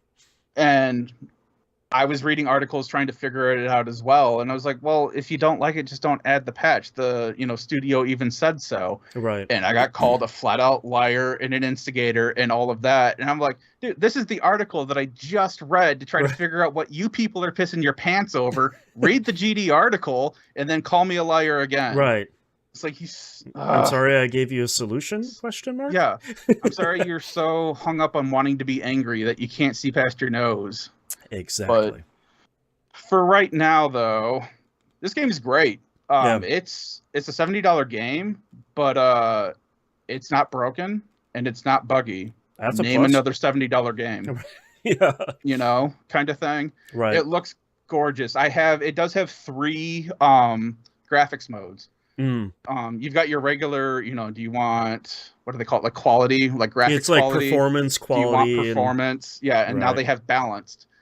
Balanced runs at 60 frames per second at 4K native. Dang. Look at that team Not go. only does balance hold that, it has gone above 4K native. Wow. Because that's what happens. Performance? Yeah. That's what happens when you make a game for a platform instead of just crapping it all out on 3 different things and telling people, figure it out. Right. So I don't want to hear this BS from triple or quadruple AAA places. We're like, well, we can't do higher than 30 at 4K. Right. We all knew that was a lie. You guys just don't want to put the time and effort and money into it. Right. Ubisoft. Because we have a broken industry. Yeah. Right. That's me off of my soapbox. But so Stellar Blade, if it looked interesting, there's a demo out. Check it out. It is a PS5 exclusive. Currently, there is no talk of it coming to PC, but it doesn't mean that there's not. It's just this is this company's first big game. Like, they were doing mobile games before this, and this is their first like console release video game. With how well it's doing already, I could see it potentially coming to PC. Later on. And that's when all the other weirdos are going to come out with mods and stuff. So that's a topic for another podcast. Yes. But yeah, Stellar Blade, fantastic game. I am enjoying it. Boston, what have you been playing? Talk about Destiny 2. Playing more of the Onslaught mode. That's that Horde mode I've been talking about. I think we talked about it on the show when it came out, maybe, but Bungie put in that in-game LFG system called Fireteam Finder. Which is essentially in the kind of friends menu of the game. You can go, there's a giant banner that says, hey, Fireteam Finder. You can either search for games or create games. I had a couple of hours free on a weekday this week, and like nobody from the community was on. I was like, hey, does anyone want to run 50 waves of normal difficulty in Onslaught? Nobody would be on for a couple hours when I wasn't able to be around. So I said, all right, let me try it. This is the normal difficulty. You can kind of run most loadouts you want in normal, and you'll probably do okay if you're kind of keeping your head on straight. I said, let me use this as a test bed here just to try and get through 50 waves. So I use Fireteam Finder. It's actually really easy because you just say, like, I want to run Onslaught, and then you pick which version you want. I said, I just want to run normal. And look through a bunch of listings. People use a bunch of tags. So I found one that's basically just like, hey, we're looking for a warlock, and be chill and have some time. And I was like, that sounds like me. So I put on my kind of normal solar loadout. I popped in, and I had a Void Hunter. He's using an exotic called Orpheus Rigs. Mm-hmm. It's just essentially you cast your super. It makes just a ton of orbs. Orbs power supers. So essentially, both that player and I had our supers up literally every round for this 50 round thing. We smoked all 50 rounds of that with really no problem. It was really fun.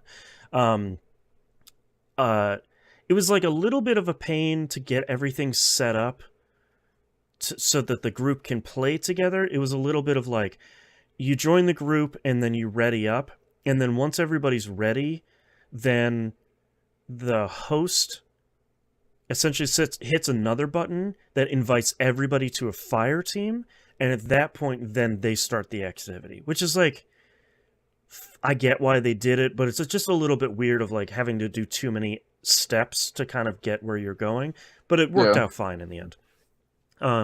So I did that, and then on Thursday night, the Hannah wasn't able to make it, so we invited Feyror to try and do another 50 round run of this. We failed at wave 49 yet again because it was just one of those things where a pattern. Yeah, it was another one of those things where like we were doing okay, and then like a big enemy spawned at wave 43, and we're still doing okay. And then like waves 47 and 48, things got a little too spicy, and then it just kind of all fell apart at 49. You're trying to spend the next couple of waves recovering, and then we just really like weren't able to. Yeah. So then we had enough time to do another run, and we just smoked our way through a 50 run wave after that. So some of it is like kind of in any horde mode. Some of it is a little bit up to chance of like, what enemies am I going to get this wave? What event am I going to get this wave? You know, when is a tormentor going to spawn, which is a big, really tough kind of boss enemy that can take out your ADU pretty quickly. So like we just kind of had good luck on our winning run, which is good. Like you kind of want the good luck to happen every once in a while. So that was good, and I'm happy we got another one. They did a big loot upgrade this week, because essentially this mode is going to be around for a while, but the shiny weapons that this mode drops aren't going to be around after the final shape launches in 5-6 weeks, something like that. So people are saying like, hey, we're kind of getting a lot of loot, but if these things are only going to be around for a little bit, can we up the loot just a little bit? And Bungie said, yeah, sure, let's do that. So the mode essentially drops way more tokens for every 10 waves you clear. And then there's a rolling kind of number that's running in the background where every wave you complete that doesn't have a weapon drop, that chance increases until you get a weapon drop, resets to 0, and then keeps building up. That drops a lot of weapons. So you guys have your pity drops now in your new Destiny gacha game? Pretty much, yeah.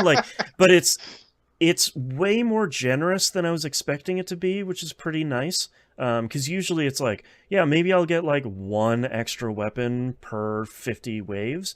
It doesn't do that at all. Sometimes you're like, yeah, you completed wave 3 and you just got a shiny weapon. It's like, wow, okay, sure, that's pretty great. So nice to see that they're trying to help out the community, like, and the players a little bit during this time limit, because they could just be like, yeah, whatever, just like grind harder, whatever, who cares? Oh, you mean like a certain other studio that had to go back on its words earlier this week? I mean, the less we talk about Tarkov's destruction of their own game in a pretty spectacular fashion, the less we talk about that, the better. I am glad that Destiny is still at least listening to them, not necessarily being proactive on it, which, I mean, it's the internet, you can't be proactive on everything, but they're at least still listening and understanding that, oh yeah, you're right, we can help this along a little bit better. And there are a lot of criticisms you can make of Bungie and of how they're kind of running Destiny 2, but like, in a lot of cases like this, they are really trying. Sometimes they can't do anything. Like, they're getting better about admitting when they absolutely can't do something and explaining it. Like, as a really great example, for most of the vendors in this game, you fill up your reputation, then you reset them, and they have another reputation track. And it's a lot of like, here's another engram, and here's some upgrade materials and stuff. Like, it's not really big stuff, but the expectation for every vendor is you fill up all 16 ranks, you get to 10,000 reputation, you reset it. The vendor for this mode, you can't reset. And Bungie was essentially like, look, we didn't think you guys would go through this that fast. So we didn't build that system in to do that. And we can't build it in now that it's in the game. And it goes away in a couple of weeks. So there's just, we're trying to finish the final shape. So like the juice isn't worth the squeeze here to make that happen. And I appreciate them. and everybody's like, all right, we get it. But like, that's kind of the expectation. It's like, that's not fair. And I appreciate them coming out and saying, we get it. And we understand what the expectation is, but here's why we can't. It's like, all right, that's fine. I get it. Instead of just like covering ears and being like, la, la, la, la, la, don't worry. Everything's fine. Buy the final shape. So Destiny 2 is great. The last 2 weapons come out this week. Oh, they also had a big, they have a weekly article this week in Destiny. They also just announced they're sunsetting. So they did that, like, what was it, 3-4 years ago, where they're like, all these old weapons, we're leaving them behind. You're not going to be able to infuse them to higher levels. Sometimes we just got to move on.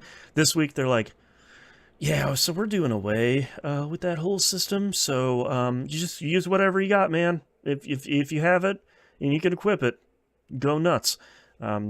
As they announced something in the final shape a long time ago called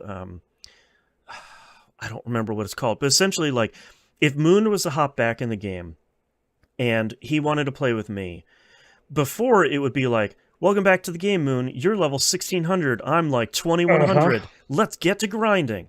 The new system that they're introducing is Moon would join my party. I'm, let's say, 2100, and Moon is 1600. His power level for the activity would be 2095. It would be 5 power level under mine.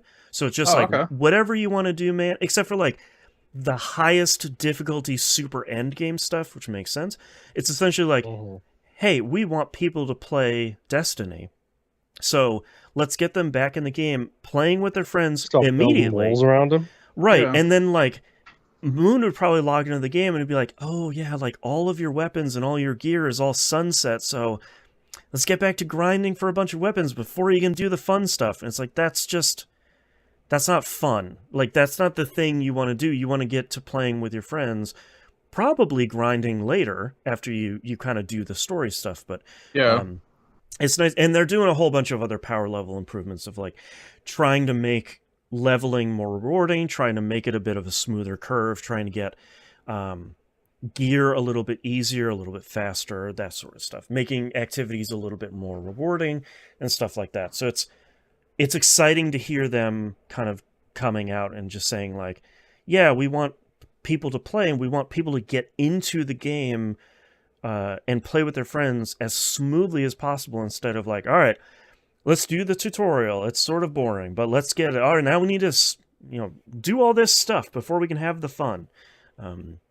So happy to hear that they're making improvements there. So. Yeah, I can't wait for them to release a 3. Not that it needs to be done today, but just because I know they're still dealing with like old archaic stuff from like PS3 and 360 era kind of coding that isn't helping them in any means, but they've managed to make it work for this over a decade now. So yeah, because they upgraded the engine. That's when things got like planets and stuff got retired. They did this big engine upgrade to try and remove some of the old cruft from this kind of being a Destiny 1 and Destiny 2 game. But we're really at the point now where the PS4 and 360 stuff, or the Xbox One, sorry, stuff is kind of, it feels like that's the anchor that's weighing down the game. I'm sure that's not like the source of every ill, but it's not probably not helping. Yeah, so we'll see what happens after Final Shape, but hopefully they're getting to the point now that the current gen systems are kind of out and available, or people are playing on PC.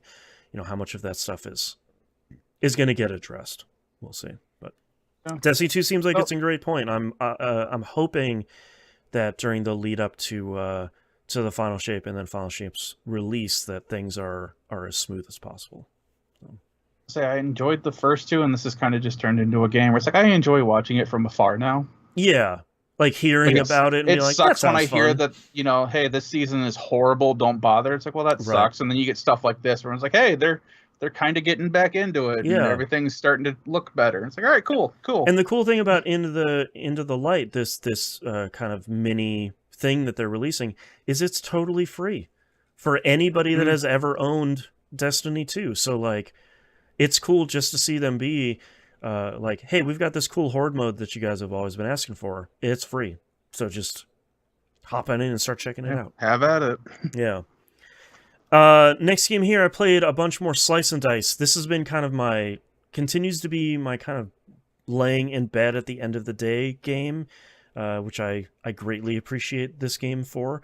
I checked out, so I won my first raid mode run. That's the one I've been talking about the last couple of weeks, where it's 10 party members, a bunch of chaos. One. It's chaos and madness.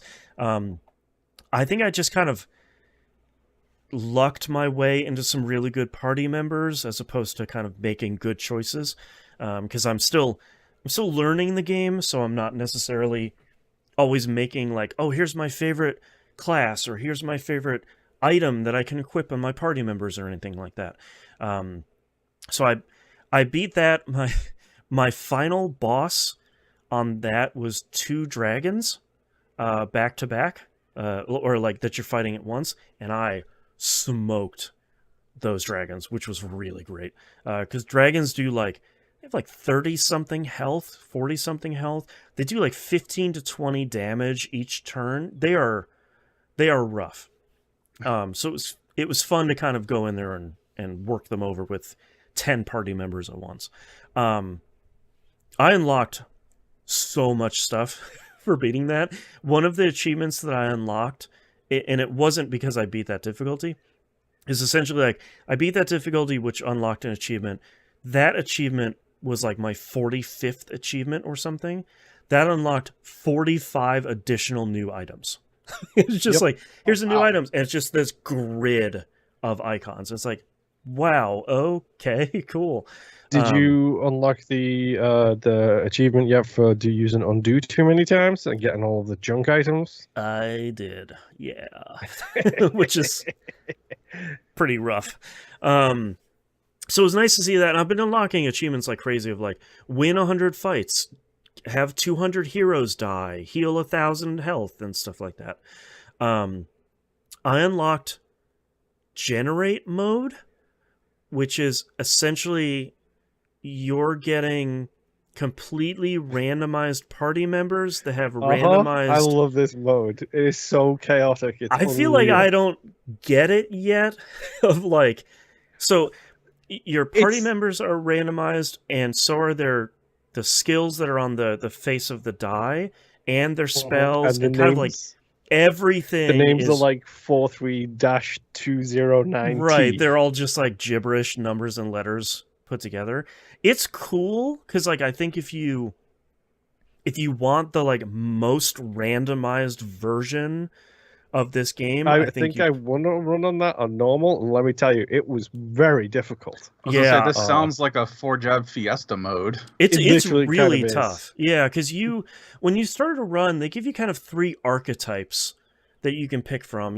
Typically there's one that's standard. You kind of get 5 party members, and you kind of get all the classes you really need. Mm-hmm. And then it'll give you 2 kind of wild ones where it's here's a mountain, and it's just all defenders and 1 attacker at the bottom. Stuff like that. So that's... I've done 2 runs of that, and I kind of get it, but I kind of think it's not what I want to play right now, so that's that mode. The cool thing about Slice and Dice 3.0 is you're unlocking modes like crazy. There's 30 modes in this game. Instead of having a mode selector on the right-hand side, it just has folders that have modes inside of those. There's so much stuff in this game. I unlocked Cursed mode, which is essentially you're getting curses pretty regularly, and the curses are... Sometimes it's hey, every party member's right side of their die just doesn't have anything on it. It's all right, that sort of sucks. Or things on every 3rd turn, every enemy is 5 times stronger. So they get 5 extra pips on their attack. And it's well, that turbo sucks. That's really rough. But I did a run of that and failed spectacularly, because I think that's sort of the point, maybe. Then I unlocked Blurst runs, which is essentially blessed and cursed runs at the same time. So I do the developer has on runs that are kind of strange. They'll put warnings on them. So this warning was warning long. And it's okay, let's go on to this. It's infinitely long, so it just, however long you can go, it doesn't stop at 20. And you pick blessings at the beginning of the run, but you have a point value you're trying to meet. So the first run I did is all right, you can pick as many blessings as you can, but the value of them has to add up to 10. So I picked, I think it was 2 or 3 of them. And then you got to start getting curses. So I hope that the blessings you got were pretty good, and hopefully they outweigh the curses that you're going to run into. And I love this game so much. I will probably be talking about this game a little bit for quite a while because I'm just laying in bed and just rolling the dice and having fun and like winding down for my day. The wildest thing that I ran into this week was on one of my runs. I don't remember. I think it's the Blurst run I'm on right now. Is I got an item that dropped, and the equipable item teaches you a new spell called Invoke, and all it said was summons a demon. I was like, perfect. I'll get a sixth party member in my party. This will be great. I'll have like a little demon fighting me with me. That'll be great. Nope. It spawns an end game demon on the enemy side. I was just like, yeah, wait, what? Okay. Why wouldn't this have not gone in my favor? That's exactly what I put on Discord. It's like, I should have expected this is what's going to happen. And you know what? That's what happened. All right. Yep. That's cool. on me. Yep, that's on me. I should have known. That's how this is going to go. So big props to the dev for that spell doing exactly what it should be doing. So great. Slice and Dice is great. Again, wholly recommend it, especially if you're looking for something to play on mobile devices. It's really great. Last game I have to talk about here, Balatro. Now we're done with it on We Were Like It. I get to talk about it over here. Let's go! Yeah. I was going to say, if your YouTube screen earlier wasn't a hint of your Balatro video viewing. Yeah, man. I'm playing a lot of Balatro here. If you haven't been listening to We Rogue Like It, we've been talking about Balatro for the last month. Number 1, how dare you? Number 2, Balatro is a poker roguelike. The rules of it are really easy. You are playing standard poker hands, so like pairs, 2 pairs, 3 of a kind, full house, straights, stuff like that. I prefer oranges myself. There you go. I've been waiting months to make that joke. Thank you. So the best part about Balatro is you kind of already know how to play it, as long as you know how to play any sort of poker hands. If you don't, the tutorial will tell you, and there's a full in-game glossary, as it is anyway. But each hand has a chip and multiplier value associated with it. So like you're going to play a pair, it's going to be 10 chips times 2. It will add up a bunch of stuff from point values from all your cards and give you a score. Where the roguelike and the sort of fun / potentially nightmare of this game comes out is there's 150 jokers in this game that modify your hands, your chips, your run, your score. Any number of things that can be modified in this game are going to be modified by that. So next thing you know, you're multiplying multipliers to make straights easier, to, duplicate cards, and et cetera, et cetera. So that's kind of also did play this week. Okay. I didn't mention it. I had another winning run. Nice. I totally forgot to write down what my winning Joker team was. Oh, okay. Which deck was it? I did the first, I did the second. It was the gold deck. Oh, okay. Which I'm glad to be done with that deck. I ain't moving on until I've done across the board deck wise. You understand how my mind works, right? I do. An order of operation. Yeah, until it stops you from progressing, and then you get to do the other ones. Yeah, yellow deck is weird. You start with $10. I did not like it, and it's not my favorite. It's not impossible, but it's weird. I've been playing a lot of blue deck this week, which gives you an extra hand that you can play. Largely because I'm trying to unlock the last deck, and I need to beat Orange Stake for that, which was proving to be nearly impossible on the Abandoned deck. Abandoned deck, for those that are listening, is a deck of 40 cards that doesn't have any face cards in it. So it's just your numbered cards.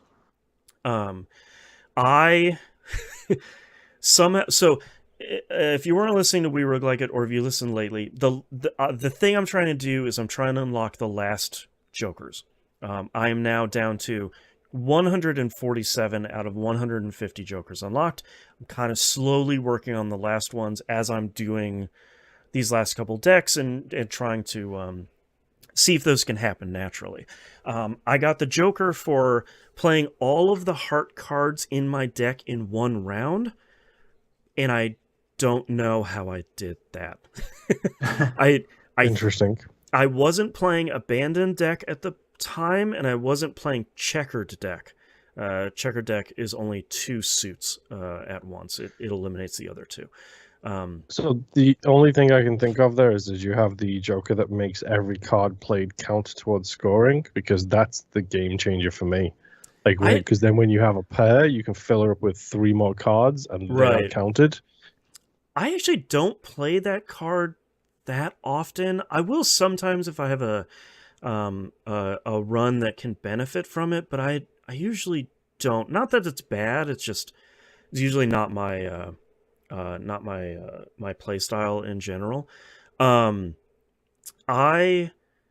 My suspicion is I was playing a lot of tarot cards that was changing my heart cards into other suits, and then by process of elimination I only had a handful of them left, and I just was kind of playing those naturally, but I'm not entirely sure.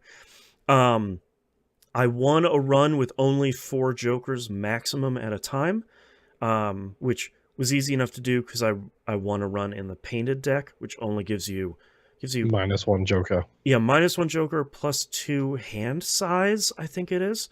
That wasn't that bad. Like, going through and playing the default stake at this point, I'm blowing through a bunch of these decks, because when you're playing on like purple and orange stake and things are just impossibly hard, it's like, look at all this money I have, look at all these hands, I have like 4 discards, this is incredible.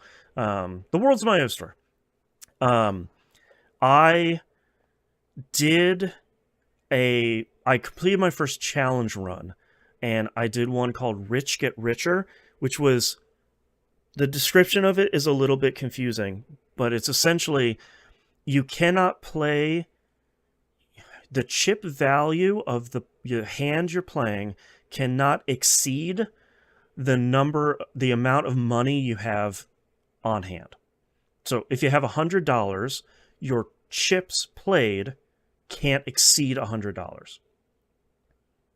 Which sounded way harder than it was, but by default, the game gives you the 2 interest vouchers to begin with, so you can get a maximum of $20 interest per round, and it starts you with $100.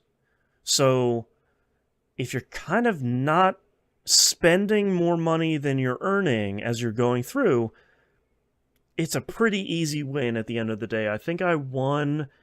If it wasn't my first run I did on that, it was my second one. It wasn't nearly as hard as I was expecting it to be. So that was pretty fun. I unlocked another challenge for beating that one, so now I have 6 unlocked. And I don't remember what the new one I unlocked was, but it was one of those where you look at it and you're like, what am I supposed to do? So I haven't really tried that one yet. The 3 Jokers I have left are, I need to have 5 glass cards in my deck at once, which I just haven't focused on doing yet. Have a deck that has 30 diamond cards at once, which I also just haven't focused on doing.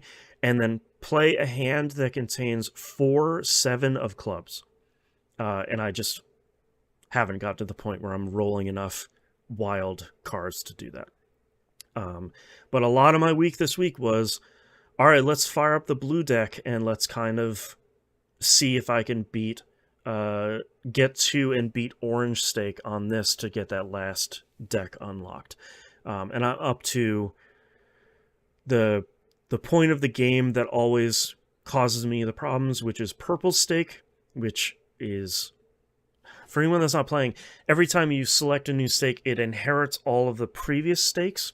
And then gives you a new level of difficulty. So it's essentially the number. I earn nothing for the first round I play in a set of 3. The shop costs way more stuff, and the number of chips you need to win each round grows 4 times faster than it would normally, which is the really hard one, because you're having a pretty good run until you get to ante 4, and then things start falling sideways pretty quickly. Yep. But Balatro is really great.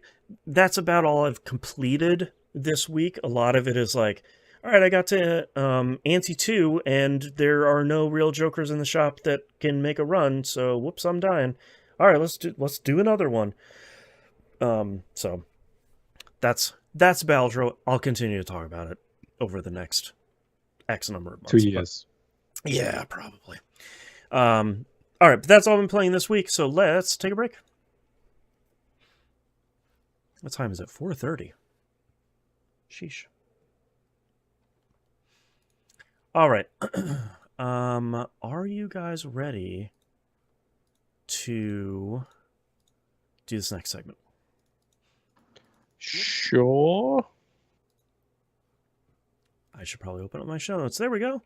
All right. Starting in 3, 2, 1. Let's talk releases for the week of April 29th, 2024. El Shaddai Ascension of the Metatron HD Remaster comes out on the Switch. This came out on originally in 2011 on the Wii 360, I think. Don't ask me. Is a very weird, stylish kind of third-person hack and slash action-y thing that some people seem to really like, and everybody else kind of scratched their head at it, and I was like, yeah, cool, okay. Yeah, El Shaddai, yeah, tell me more. Okay, sure. So I'm excited to see that get a second life here on the Switch.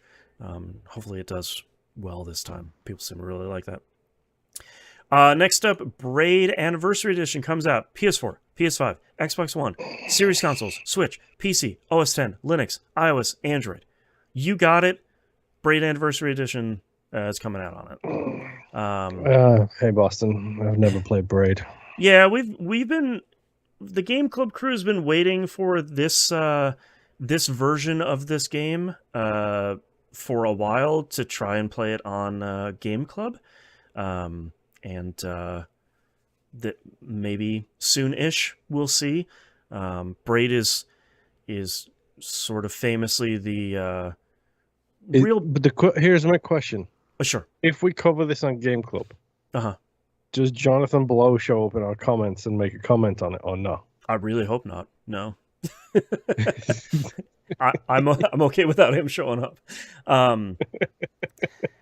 But this is like Braid's enduring legacy is sort of like it was one of the golden children of the Xbox Live Arcade era. It really is. I think it's really to me it's the first big indie release for the Xbox Live Arcade of just like, oh, okay, so one person or 2 or 3 people can make a cool game and put it out and have this kind of unique thing going on, and really have success on a digital storefront.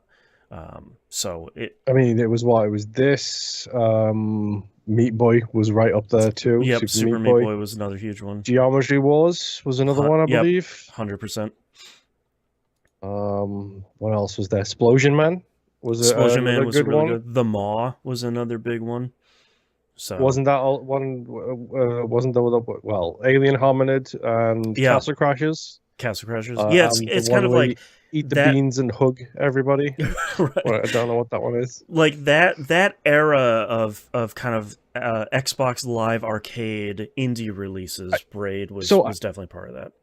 I don't think we've actually talked about it on the show before, but I like the fact that they're doing Xbox Indie Selects now. Is their new version of Xbox Live Arcade, which I didn't even know if you were aware of, Boston. I'd heard a little bit, yeah. They do really prominently feature these things on the storefront now too. Yeah, like there's a really cool little like option for them on the Xbox storefront. Mm-hmm. Which is kind of where these games got their name from. Like the Xbox Live Arcades was like, it was the summer of arcade. You know, that was it was the like cool every thing. 2 weeks or every week you'd get one that would just be pushed to the moon. And generally it was some great choice. Torek in chat with Limbo, another great shout out from that era.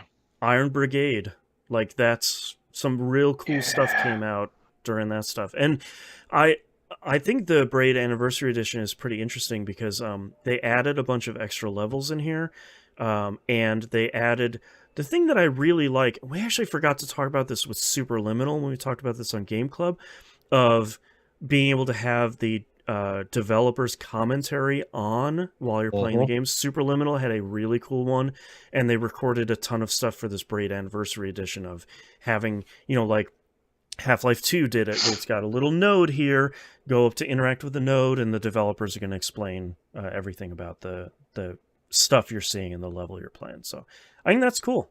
So I would be interested to revisit Braid to see, hey, is this groundbreaking indie title still hold up after all this time, after 16 years here, or was it kind of lightning in a bottle?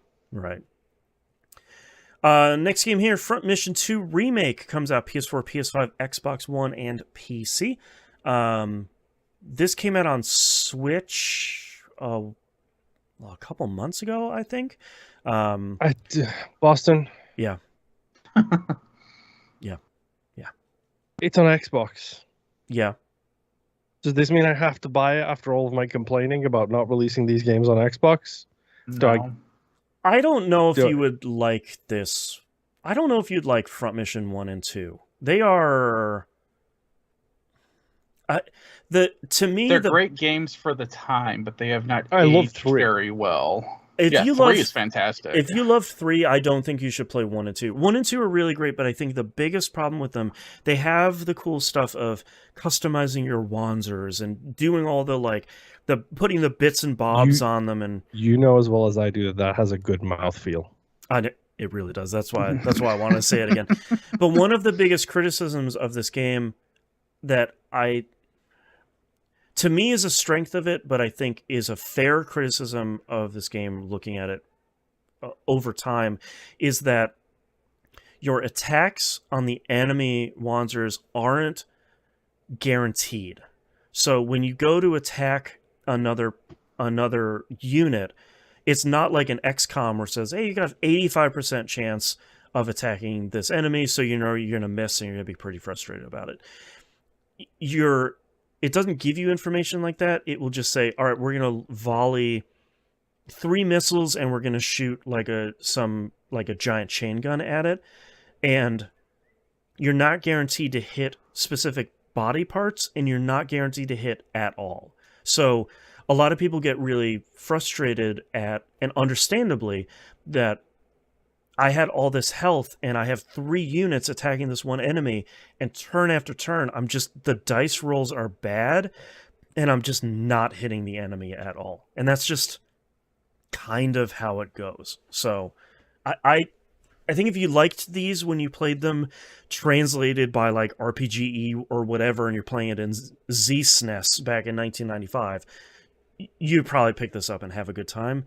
Otherwise, I don't know. And this one got a bit of a cooler reception than the remake of the first one, for reasons I kind of can't tell. A different team did it, so I think maybe it's not as good as the first one. So I think it was something about like something quality of life was added or removed from one game, but kept or removed from the other one. Something weird. Yeah, it's these games are cool, but it's definitely the epitome. It's like the Saga game that just came out. It's really the epitome of like, if you don't like these games, this isn't the one to pick up and play, because it's very much an old school kind of turn-based SRPG. Yeah. So yeah, they didn't change anything system-wise for this. Right. So it's directly from a different time when we were all cool and fine with it, and now we're older and I really do don't hope do that they work on porting, or at least making Front Mission 3 more available, because to me that's when the series kind of struck a better balance between building your mech but making the battles a little bit not more fair, but maybe more approachable. Like it felt a little bit of kind of a smoother game to play overall. So we'll see. Next game here, Sea of Thieves, comes out on PS5. It's Sea of Thieves. Sea of Thieves. Yeah, it's season 12 starts when this launches on PS5 as well, if I believe. So there's probably a laundry list of new things that are coming with that. But the closed beta just happened for Sea of Thieves on PS5, and it seems like it went really well. So it seems like Rare is hopefully pretty prepped for what Sea of Thieves.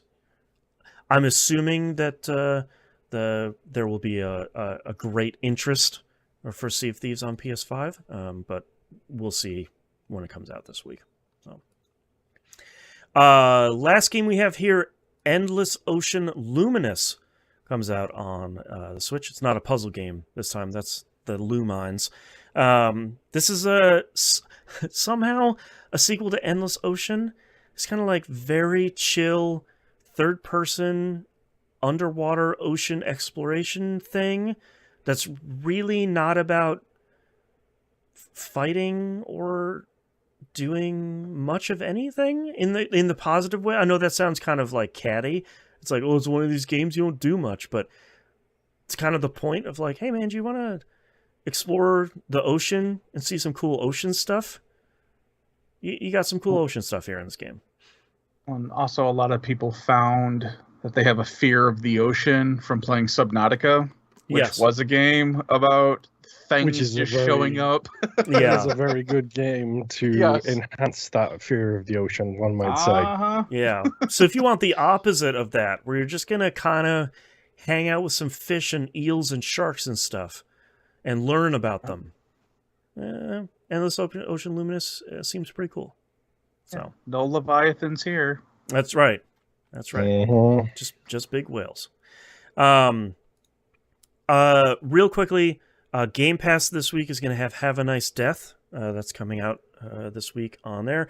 And PS Plus, I missed this last week, but the Tales of Kenzera Zhao, that came out on PS Plus last week, which I had added to my wish list on PS5. And when it came out on Tuesday, the PlayStation app is like, hey man, this game that's on your wish list is on PlayStation Plus. There you go. And I was like, oh dang. All right. Thanks so much. Nice. Appreciate it. Download that guy. Way to bring it to the people. That's right. I appreciate it. All right. We've got two questions here. Let's hit these. First one is from T-Bomb Rock. Says, good morning, afternoon, and evening, ? I recently played a roguelike and unlocked all of the achievos in just over 2 hours. Game was less than $5, but I kind of felt like I wish more time was needed to get all 1,000 points. Of course, all games are different, but what is an ideal amount of time to invest in a game to get all needed achievements, or at least all you want to go after? Well, number one, why are you dropping that as a message to us to answer on the show with me present? That's right. Without dropping the name of the game. That's right. Share the details, man. Or sending me a text message with the name of the game. Exactly. Maybe you already have it. I probably Maybe already you're do. the reason why they know about it and picked it up. There you go. Maybe. Maybe. We'll see. Maybe. Honestly, I would say this is like super subjective towards the 100%. game itself.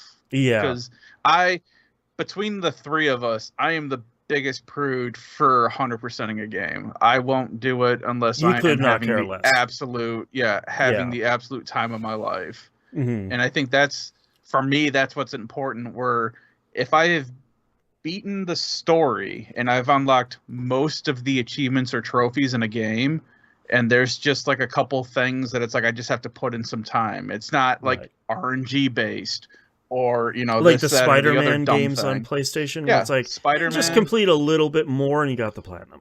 Yeah, and it's like, okay, I enjoyed the game enough to beat it. I am still enjoying the game. Okay, I will go after these, what's left over to kind of mop it up and then call it good.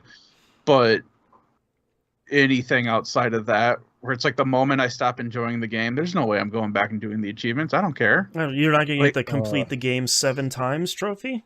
Yeah, it's the same thing with like the Souls games. Like, I enjoy playing those to a point. I am not that messed up in the head where it's like, oh, I'm going to platinum every Souls game there is, and then do no-hit runs. I'm sitting right here. Yeah, I know you are. I know what I said. I know. So this is the downside about doing a show all about roguelikes where we cycle through them pretty quickly. Yeah. Is I have a lot of roguelikes that I have not, will not, cannot get the full gamer score on. Yeah. Because I just don't have the time or ability to do so right now. Maybe if I was a pro gamer and I play video games 24 hours a day, I could do so, but I'm not, so I can't. Right.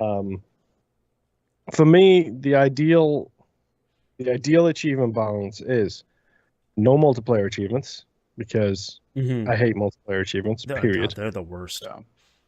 It should be a single playthrough required. So if you have difficulty achievements, you need that highest difficulty unlocked from the start, and it needs to be stackable.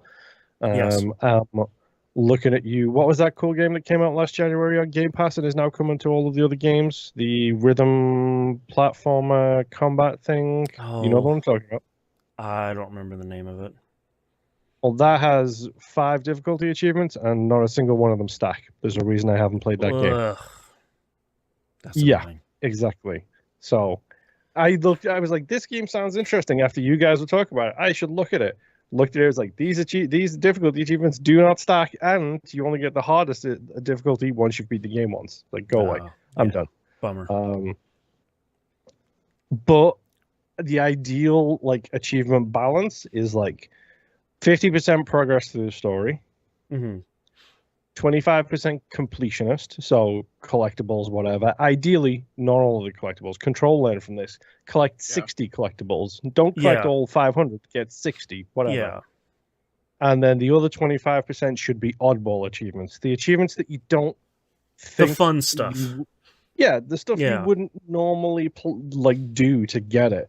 Like, kill an enemy with this particular gun in this particular way, or whatever. Find the secret room in the tutorial. Those can be fun until they get like stupidly situational, where it's like bounce this combat knife off of 3 different trash cans, get a headshot while doing a 360 no scope at 11:47 a.m. Right. It's like come on, man. What were you thinking when you made this? Right. It still gets me on the Supermarket Shriek game that one of them was play the game on a Tuesday. Right. Like, it's just like, okay. Which that's fine. It's like, all right, cool. Sure. That's better. Whatever. The fact that it was Bison in the achievement art just made it even better. But stuff like that, like I like dumb achievements. Like I like stuff that just makes you do dumb stuff just because it's fun to do it sometimes. And the quippier the trophy / achievement name, the better. Exactly. The punniest it can get. If it has puns in it, it's great. That's why I love the Lego games, because all of the Lego games have got about that level of achievements. Don't get me wrong, the 25% completionist achievements in those games are just horrifically grindy. But the first Lego Marvels game, where if you play as the Human Torch and Captain America as the co-op partners, you get an achievement called Hey, Don't I Know You, because they were both played by Chris Evans. Yeah. Like that's what I want. Achievement. Yeah. Like that's a nice little meta joke, and it's just like, that's funny. I like that. Yeah. My all-time always favorite is Nier's I Did It for the Trophy. Zero.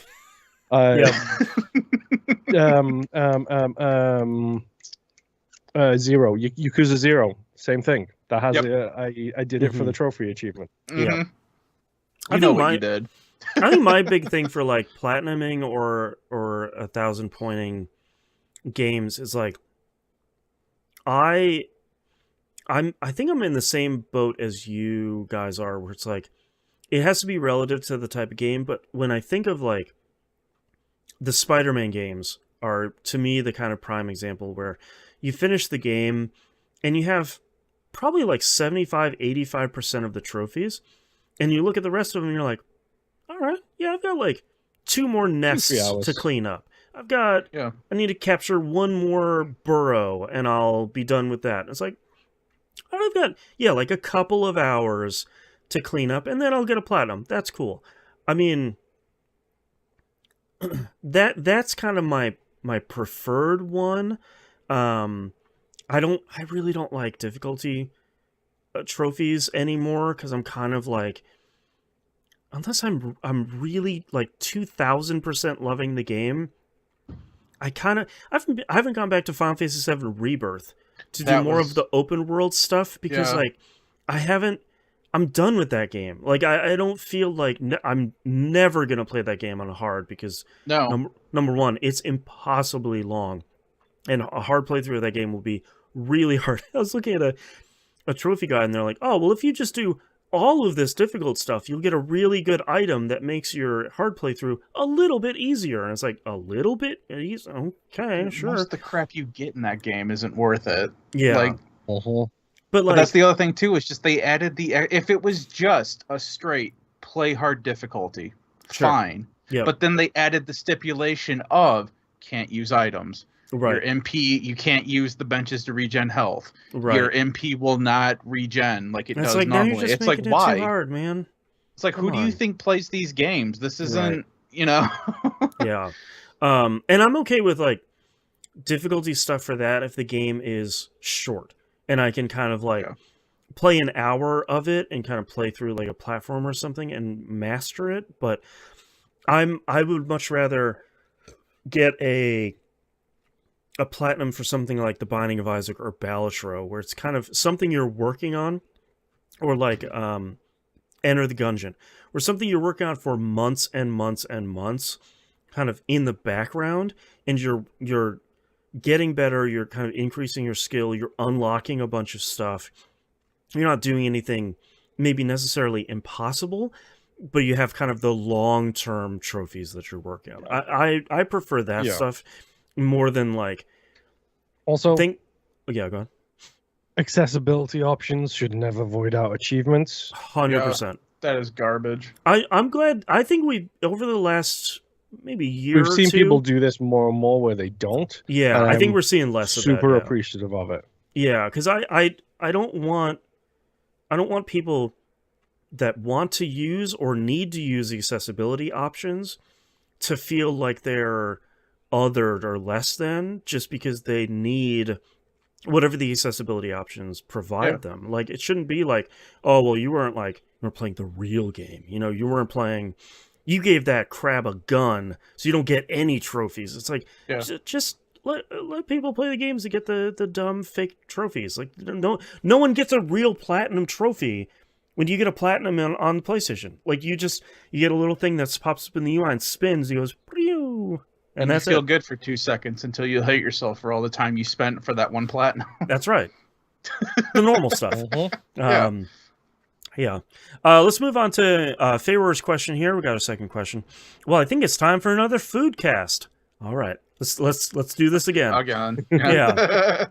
As each of our wonderful hosts live in different regions of the country, what is the regional specialty food you love from the region you live in?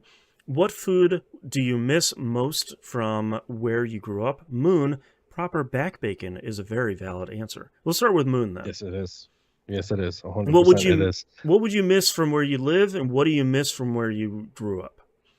So the regional specialty plate here is actually very much similar to the regional specialty plate from where I'm from. Which many cities across the world have their own version of this. Here in Rochester, it's called a garbage plate. In Liverpool, it's called scouse. A garbage plate is basically a bunch of fast food. So it's burgers, potatoes, pasta, all smooshed up, basically. You get them separate. So you get burgers with fries on top, or potato on top, or pasta on the side. And what you're supposed to do is cut it all up, mush it all together, and then you eat it. It is a hangover food. But it's basically, here is a bunch of stuff I have left over in the cupboard. I'm just going to cook them all and eat them all at once.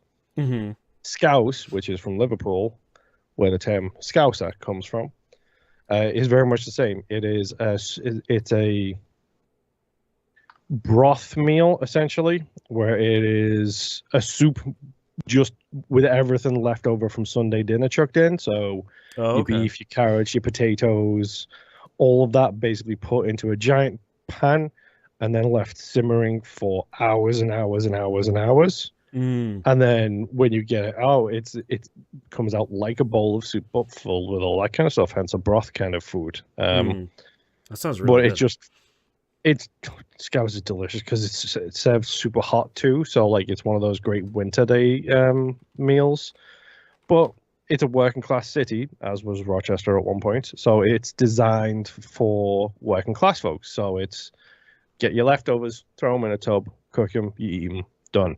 But it also gives you everything. It gives you your veggies, your beef, your meat, all of that kind of stuff, all mixed in. The thing I miss from England, I mean, my go-to is always, and I was telling them this, my go-to is sausage rolls. Because you guys over here, you don't do sausage rolls, and that's fine. It's a different aesthetic on the diet. Right. But I miss like finishing college and then walking down the road to go to Greg's, which was the bakery, big chain, not like a local thing, but a big chain. You get 3 sausage rolls for £1, and that does you for the rest of the day. Then you're set until like 8 p.m. when you can have your regular meal. But I mean, sausage rolls are the biggest one, and back bacon is the go-to. I miss a good full English breakfast, but only a full English breakfast in the way I have a full English breakfast. Mm-hmm. So your general full English it's your baked beans, it's your toast, it's your black pudding, it's your eggs, your bacon, your sausage. There's a reason it's called a full English. Right. When I get it, I don't have the eggs because I can't have eggs. I don't have the black pudding because I can't eat black pudding because black pudding is the grossest thing on the planet. I've never tried it, but I'm like morbidly curious to try it. But I don't know if it's a taste. I don't know if I want to like it. I don't think I've had Marmite. How about the Australian version, wherever it's called? I don't think I've had that either. Actually, now that I think of it, it is black pudding is a super salty, savory taste. Okay. Vegemite, thank Vegemite, you, person in the chat. Thank you, Baba Hawk. That's the Australian version of Marmite. Right. If you like them, you might like black pudding because it's a similar taste profile, but it's super salty, super bitter, and generally speaking, depending on how you have it, some people have it crispy, which is to say burnt, and then it's just gross. Oh yeah, that might be a bridge too far for me. Vegemite's kind of like a good leaner version of that, though. I didn't know that they were the same thing, but yeah, Marmite and Vegemite are essentially the same thing. Yeah. Okay. I was gonna say because I know when I had Vegemite, it was if you mixed it properly, procured it and made it correctly, it was fine. I wouldn't go out of my way to get it, but if it was there, I would eat it. Right. I remember Marmite was so famous for being either loved or hated that they had a commercial thing run on television, which was you either love it or you hate it. And it was a dad stealing the sandwich of a kid and going pleh, pleh, pleh. And then the kid taking his half-eaten sandwich back and going, nom, nom, nom, nom, nom, nom, nom. Nimp, what are your choices? So, locally, the thing that I enjoy here in Michigan is a thing called pasties. These were things that were created for... A pasty? Like a proper pasty? Like an English pasty? Well, I'll explain. It's basically a pastry with meat, vegetables, like a shepherd's pie, just portable. It's a pasty, 100%. Yeah. Get them from the same store you get the sausage rolls from in England. Yeah. There you go. If you go closer to the UP, if not in the UP, once you make it that far, they have stores that are just dedicated to those, and they are fantastic. They used to be made for the miners. They would bring them down when they went into the mines because it was portable. It wasn't something that needed to be kept cold or needed to be reheated, so they would just eat it when they were ready to eat. Right. But I absolutely love pasties here in Michigan. The thing that I was joking with Moon about, the things that I miss since living in Michigan is everything that isn't white people food. Right. Stuff that has seasonings. You're fully in the Midwest. Yeah. Yeah. Because casseroles are a whole other thing in the Midwest. I can eat a great tater tot, potato casserole. Yeah. Fine. What I missed is I was born and raised partially in San Diego. So we would go to Tijuana and get authentic Mexican food all the time. Sit there and make the tortillas right there on the street, and you would just order, whatever they had cooking, and it was great. Same thing when I lived in Puerto Rico. The moment you got off base, you were the only white English-speaking person in wherever you went. But those markets had some of the best food that I had ever had, and I wholly miss. I don't even know what a lot of it was because I was so young, but I miss a ton of the Puerto Rican food that I used to eat all the time, which is probably why I love Hispanic food a lot. Somebody mentioned lumpia the other day, and I was like, "Oh my god, I would kill for some lumpia right now." I had the same reaction. The best thing is though, in the part I live in Western Michigan, closer to Lake Michigan, we have a very huge Mexican and migrant population here. So we have a lot of Mexican restaurants, like authentic Mexican restaurants. So, that's helped for me to get like authentic Lebanon food, Lebanese food, anything Middle Eastern. I would have to drive 4 hours to Detroit. Yeah. Because we have a strong Middle Eastern, population out there. Some of the best food out there, but now we're starting to get that closer over here. I was telling Moon earlier, we have like a really good India restaurant that opened up. Oh, nice. And I absolutely love Indian food. Yeah. So the Lebanese restaurant that we go to, which happens to be right next to a comic book shop, very great, where we get stuffed up on food. And then I take my kids next door and we look at Funko Pops and D&D books for, 15 minutes while we let the food settle because I ate way too much. So, that kind of anything so far the only food that I have discovered that I absolutely cannot eat is baba ganoush. Okay. And that is mostly just because of like the smoky flavor that's in it. For some reason, that does not, the taste of that for some reason, like I can't even force eat it. Yeah. Which sucks because everyone that I talk to absolutely loves it. But I am the kind of person where it's like I sit down and somebody just gives me a plate of food and it's like, all right, let's see what this tastes like. Let's try it out. Yeah. My two, if I was to leave San Diego, especially this kind of specific area I'm in, the thing I would easily miss, I can't really eat them anymore, but the California burrito would be 100% the thing I would miss the most. Anyone doesn't know what California burrito is, it's carne asada, sour cream, guacamole, pico de gallo, and French fries. And just that combination of all of that great stuff together, like this is definitely not a burrito you should be eating every day by any stretch of the imagination. Or you could. You could, and probably not be doing very well. But God, it's so good, and every part of it works so well together. And I know some places make it with potatoes inside. That's wrong. It needs to have the fries in it, because there's something special about having the fries inside of the burrito, and it's so good. Or you could just go for carne asada fries, which is essentially a giant box of fries with all of that stuff poured on top of it, which is somehow worse than the burrito. That's removing ingredients had made it even unhealthier. Right, for you. That's right. The thing that I think I miss the most from like northeastern Ohio is pierogies.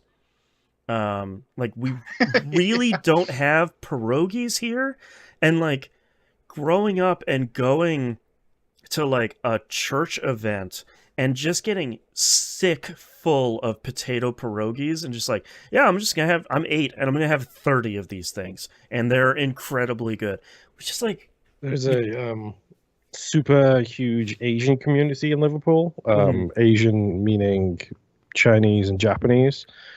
And there was this one restaurant that had like the best steamed dumplings I ever did have in my life. Yeah. And it was just like a mom and pop like restaurant couldn't understand a word of English. I couldn't understand a word they said. Right. Got through it by pointing at a menu and ordering things that way. Both understood the transaction of money, and that's how you got Eventually, through it. You have your usual, and you're all set. Yeah. Best steamed dumplings I ever did have. Yeah.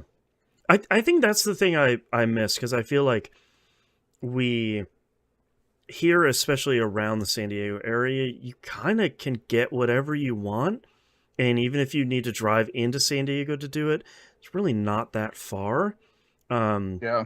And like TJ's just a hop away if you want to go there too. But like, understandably, a lot of Midwest food isn't really available here. Even if you go to like the mom and pop diners, it's really, you're not getting like meatloaf and casseroles and stuff like that, and pierogies. Like, that's just not any part of the cuisine here. Like you said, I'm not missing a lot of it, but there's a couple of things that are sort of like, oh yeah, I could eat a couple of those. That'd be great. That is the thing that I miss about living in such a smaller area is that I have less of a selection of things, which is kind of the opposite of your issue. Was you have more of a selection, just not everything that you want. Right. Yeah, there's a restaurant that opened up in San Diego recently that sells curry pizzas. It's like literally the only thing they sell is curry style pizzas. And I was like, man, this country's great. Interesting. I love it. I haven't been able to try it yet, but I always keep looking at the store like, yeah, I should try one of those. I like curry. I like pizza. Let's put the two together. Why not? You guys got that cauliflower crust? Like what? That's right. Knowing here, probably. Yeah. All right. Thank you very much for both people sending in those emails. We greatly appreciate it. And thank you very much for listening to the episode. If you'd like to visit us, you can do so at tvgp.tv. Everywhere to find and follow us is on the right-hand side of the page, including a link to the Discord server. Don't forget to join over there. We've seen a couple new people hopping in, joining the best community on the internet. We greatly appreciate it. Reminder that the Discord server is cool. Doesn't move super fast. We're talking about a lot of fun stuff. Usually talking about a lot of really gross snacks and flavors of Mountain Dew that are coming out. That's the mailing list we've signed up for, which is Faeror in the Discord server saying, "Hey, Joe, did you guys see this?" It's like, "Oh man, that seems really gross. I got to go to Target. I'll be right back." Someone complaining that we have the audacity to not make an Excel spreadsheet of energy drinks that we've had. I thought that was really funny. I had no idea that I hadn't spreadsheeted that.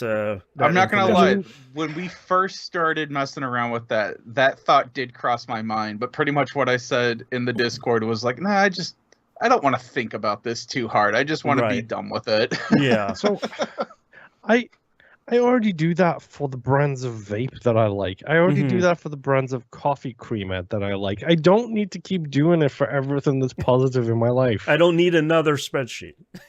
I have enough of those. Yeah. But don't forget to join the Patreon over at patreon.com/E1M1. The ones and numbers. Reminder that this week's Outcast is really good. If you liked all the food talk here we just had, we had way more of that in the Outcast. That's kind of the usual speed of the Outcast is kind of what you get here in the questions segment. So more if you liked that, way more swearing. Not the developer, for the record. No, not sweary 65, but like regular swearing. So check all that out. Remember, $5 a month is a recommended tier. That gets you everything. If you can't support us financially, totally understand. Elder millennials and all that. We got no money. You can support us by sharing on social media, telling your friends, commenting, and subscribing on YouTube. That stuff really does help. All of that stuff helps discoverability. Speaking of YouTube, reminder that we have all the stuff that goes on the public feed has a video version over on YouTube as well. So if you want to see, during this show, we have a lot of gameplay running. We have trailers for the games we're talking about, stuff like that.